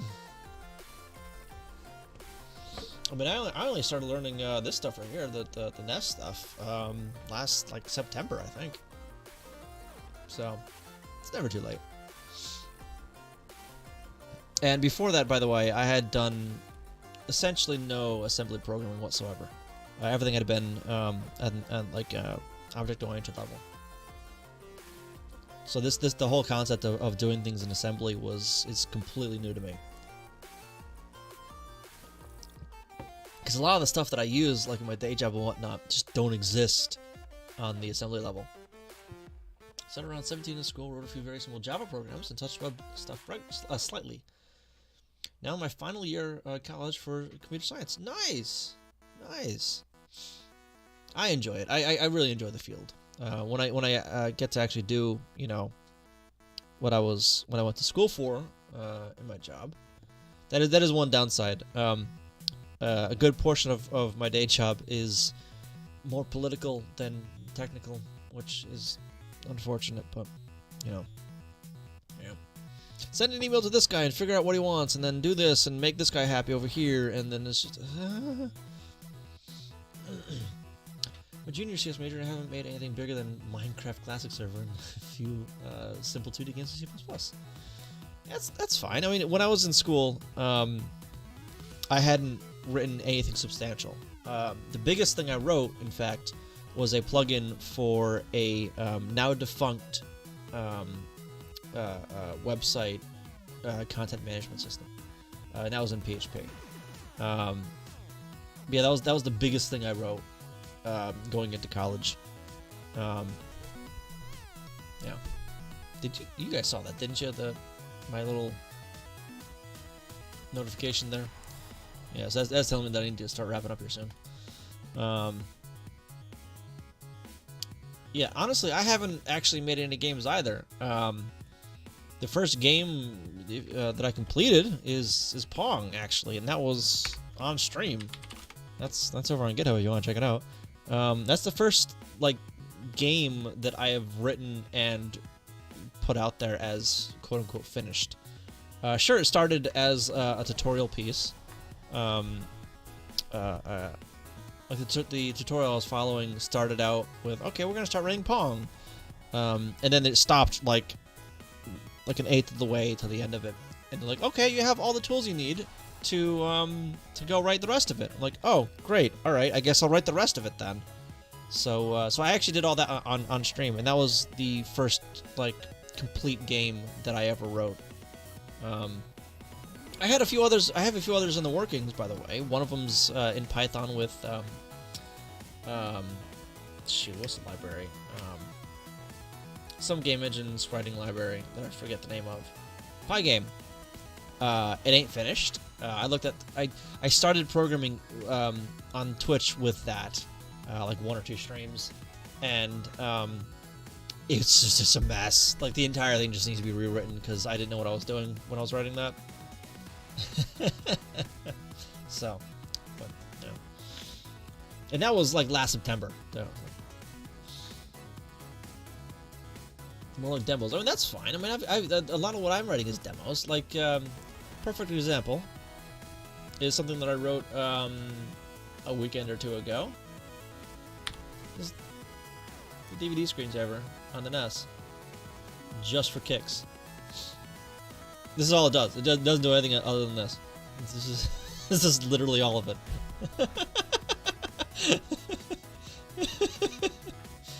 That's up on my GitHub as well. I don't think I have a command for it, but when I was looking for reference for this, by the way, I found a live stream that was just this on YouTube. And I'm like, wow, really? Okay. And those people watching it! Like, a few other people watching it. Link, how you doing? Thank you for that host. How was your night? I didn't disallow it from going into a corner. I haven't seen it happen, however. So technically it should be possible. Yeah, stay tuned to find out. But I don't know. I don't know if it actually is. Cause I haven't seen, it's gotten close. It gets close. It gets close, but it doesn't quite make it. Actually, I don't know if it is, cause it's a even screen, so it doesn't hit every single pixel on the edge. So I don't know. It might not. Doing well. Just did a Zelda 2 randomizer. Oh, nice, nice. I've seen those run through. I don't think for Zelda 2. I've seen it for other games. I would not be able to do that. I would not be able to do that. I do not know the game well enough to be able to, I've never actually played a lot of them, so. But yeah, so I made a lot of progress tonight. Well, not as much as the other night, I suppose, but I still made a decent amount of progress. With drawing more of a background and putting a transition layer in there. That is a interpreter for the brainfuck language. Pardon my French. That language is an esoteric language. It's got a whole like 8 commands in it, I think, right? So the hello world for that one is this right here. That's hello world. It prints out hello world. So it's an interpreter for that language. There's more examples of that in not examples, but in testing. I need to clean this one up. I need to actually fix it up. There you go. There's another hello world right there. Yeah, it's a esoteric language. I don't know. It's a puzzle language. I need to finish up some space-saving measures and stuff. The new boss theme into the game. Okay. So I'll go find food and do some stuff off stream. All right. Thank you for stopping by. I appreciate it. All right, and there's this. I'll remember to post that on Discord later tonight after stream too. Because that's actually a really fascinating talk, by the way. Or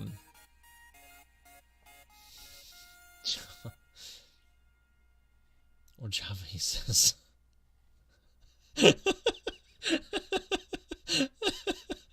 Yeah, he likes to put those in. Yeah, he likes to hate on other languages. I don't like Java. I have not had any good experiences with Java, and the fact that Oracle owns it, just is, you know, another nail in the coffin for me. Yeah. Overly verbose, that's part of it, I guess. Yeah, I don't particularly like the JVM because it's always been bloated for me. Anything I've used has been bloated. Not the language, just C++, Java, anything in the common language runtime, and yeah, okay. I didn't finish winning this. Oops. The was defined by a single byte at the end of the background data. First byte of a 4-byte sequence that is repeated at the bottom of the background. 4 tile sequence. First tile of a 4 tile sequence. Didn't they do something shady with Java recently? Probably. Oracle is known for being a terrible company.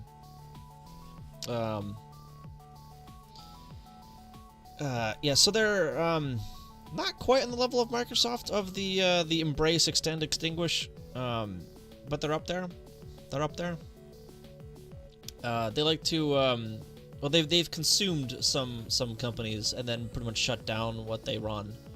One of them being Sun Microsystems, which was all Solaris stuff, right? Didn't they have Solaris? Or is that someone else I'm thinking of? It's slightly before my time, but Oracle has gained a lot of hate from their database engine because they like lock you into it a lot of times, and it's not just like their the software itself; it's also their contracts as well. Grim, how you doing? Welcome. Sun was Solaris, Java, OpenOffice, VirtualBox. Yeah, a bunch of things, and now Oracle owns all those. So, yeah, I am cautiously optimistic with VirtualBox. They bought MySQL too, and now I have MariaDB, right? 24. I'm 30 actually. Open Solaris. Yeah, exactly. So they're not as well. Maybe they are as aggressive as some other companies, but turned 40 this year. Well, he is older than me, that's for sure. All right. But am I the young one here, or one of the young ones? Goodness.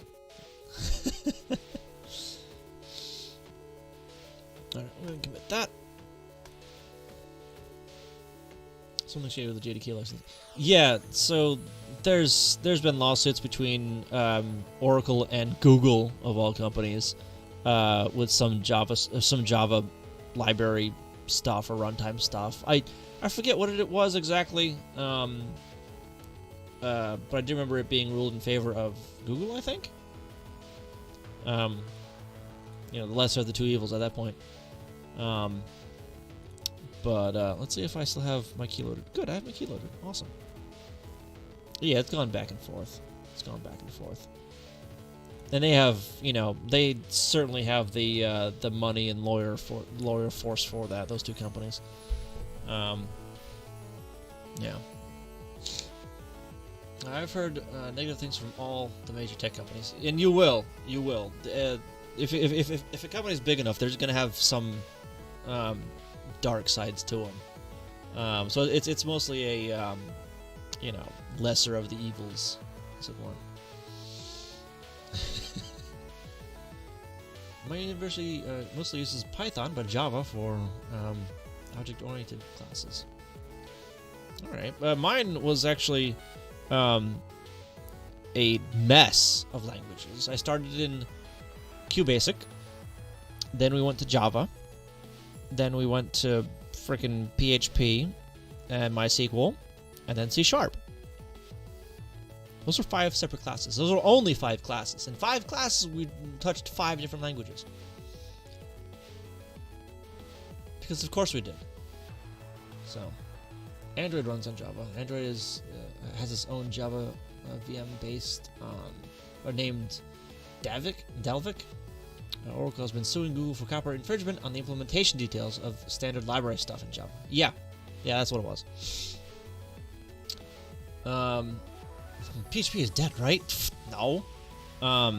So, like, the biggest website software out there is WordPress on, what, like, half of the internet or something stupid?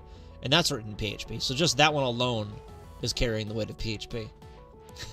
Thank you for the lurk, though, Grim. I really do appreciate it. I'm going to be ending here in a little bit, because it's getting a little late for me. I do have work in the morning, unfortunately. But yeah, thank you for stopping by. I really do appreciate it.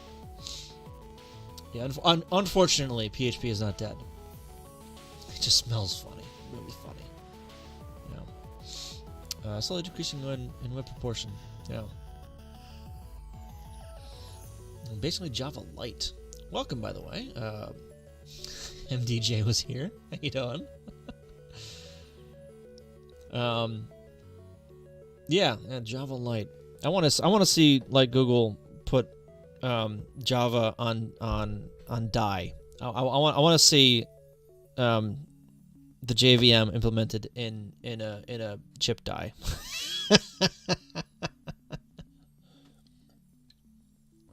Yeah. Because essentially, what the JVM is the Java virtual machine.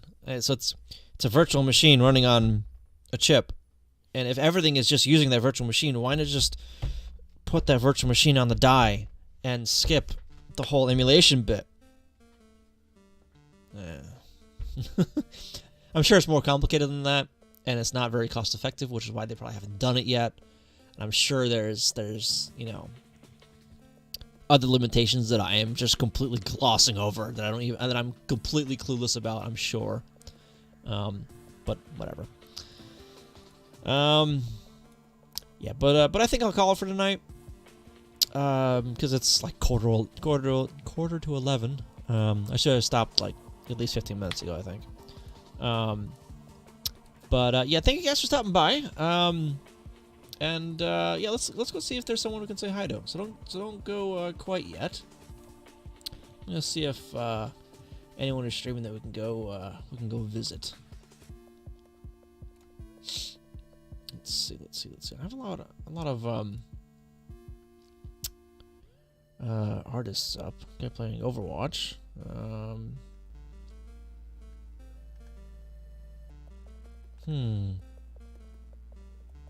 Hearthstone. People play Hearthstone? Really? Still? Who's this guy? I don't think I've ever rated this guy. Or I might have, and I just don't remember. So we're gonna go say hi to him.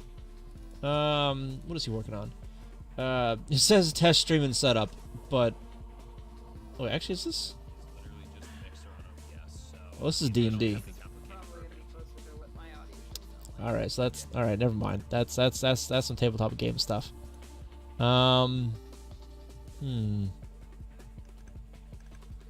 let's see what the categories then.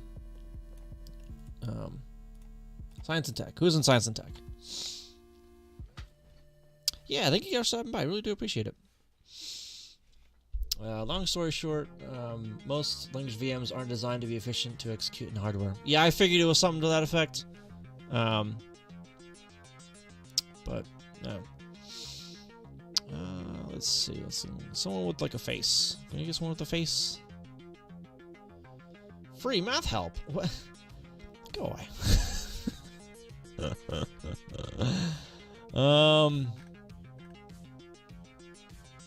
Let's see. Objective C. What is this guy working on?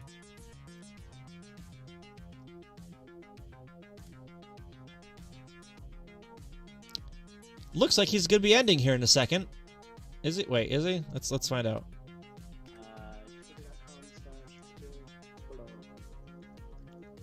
You can hit me up on Twitter. Yeah, he's ending soon. Okay. Well, that one didn't work. Let's see. That's just a face cam. Are you really doing dev?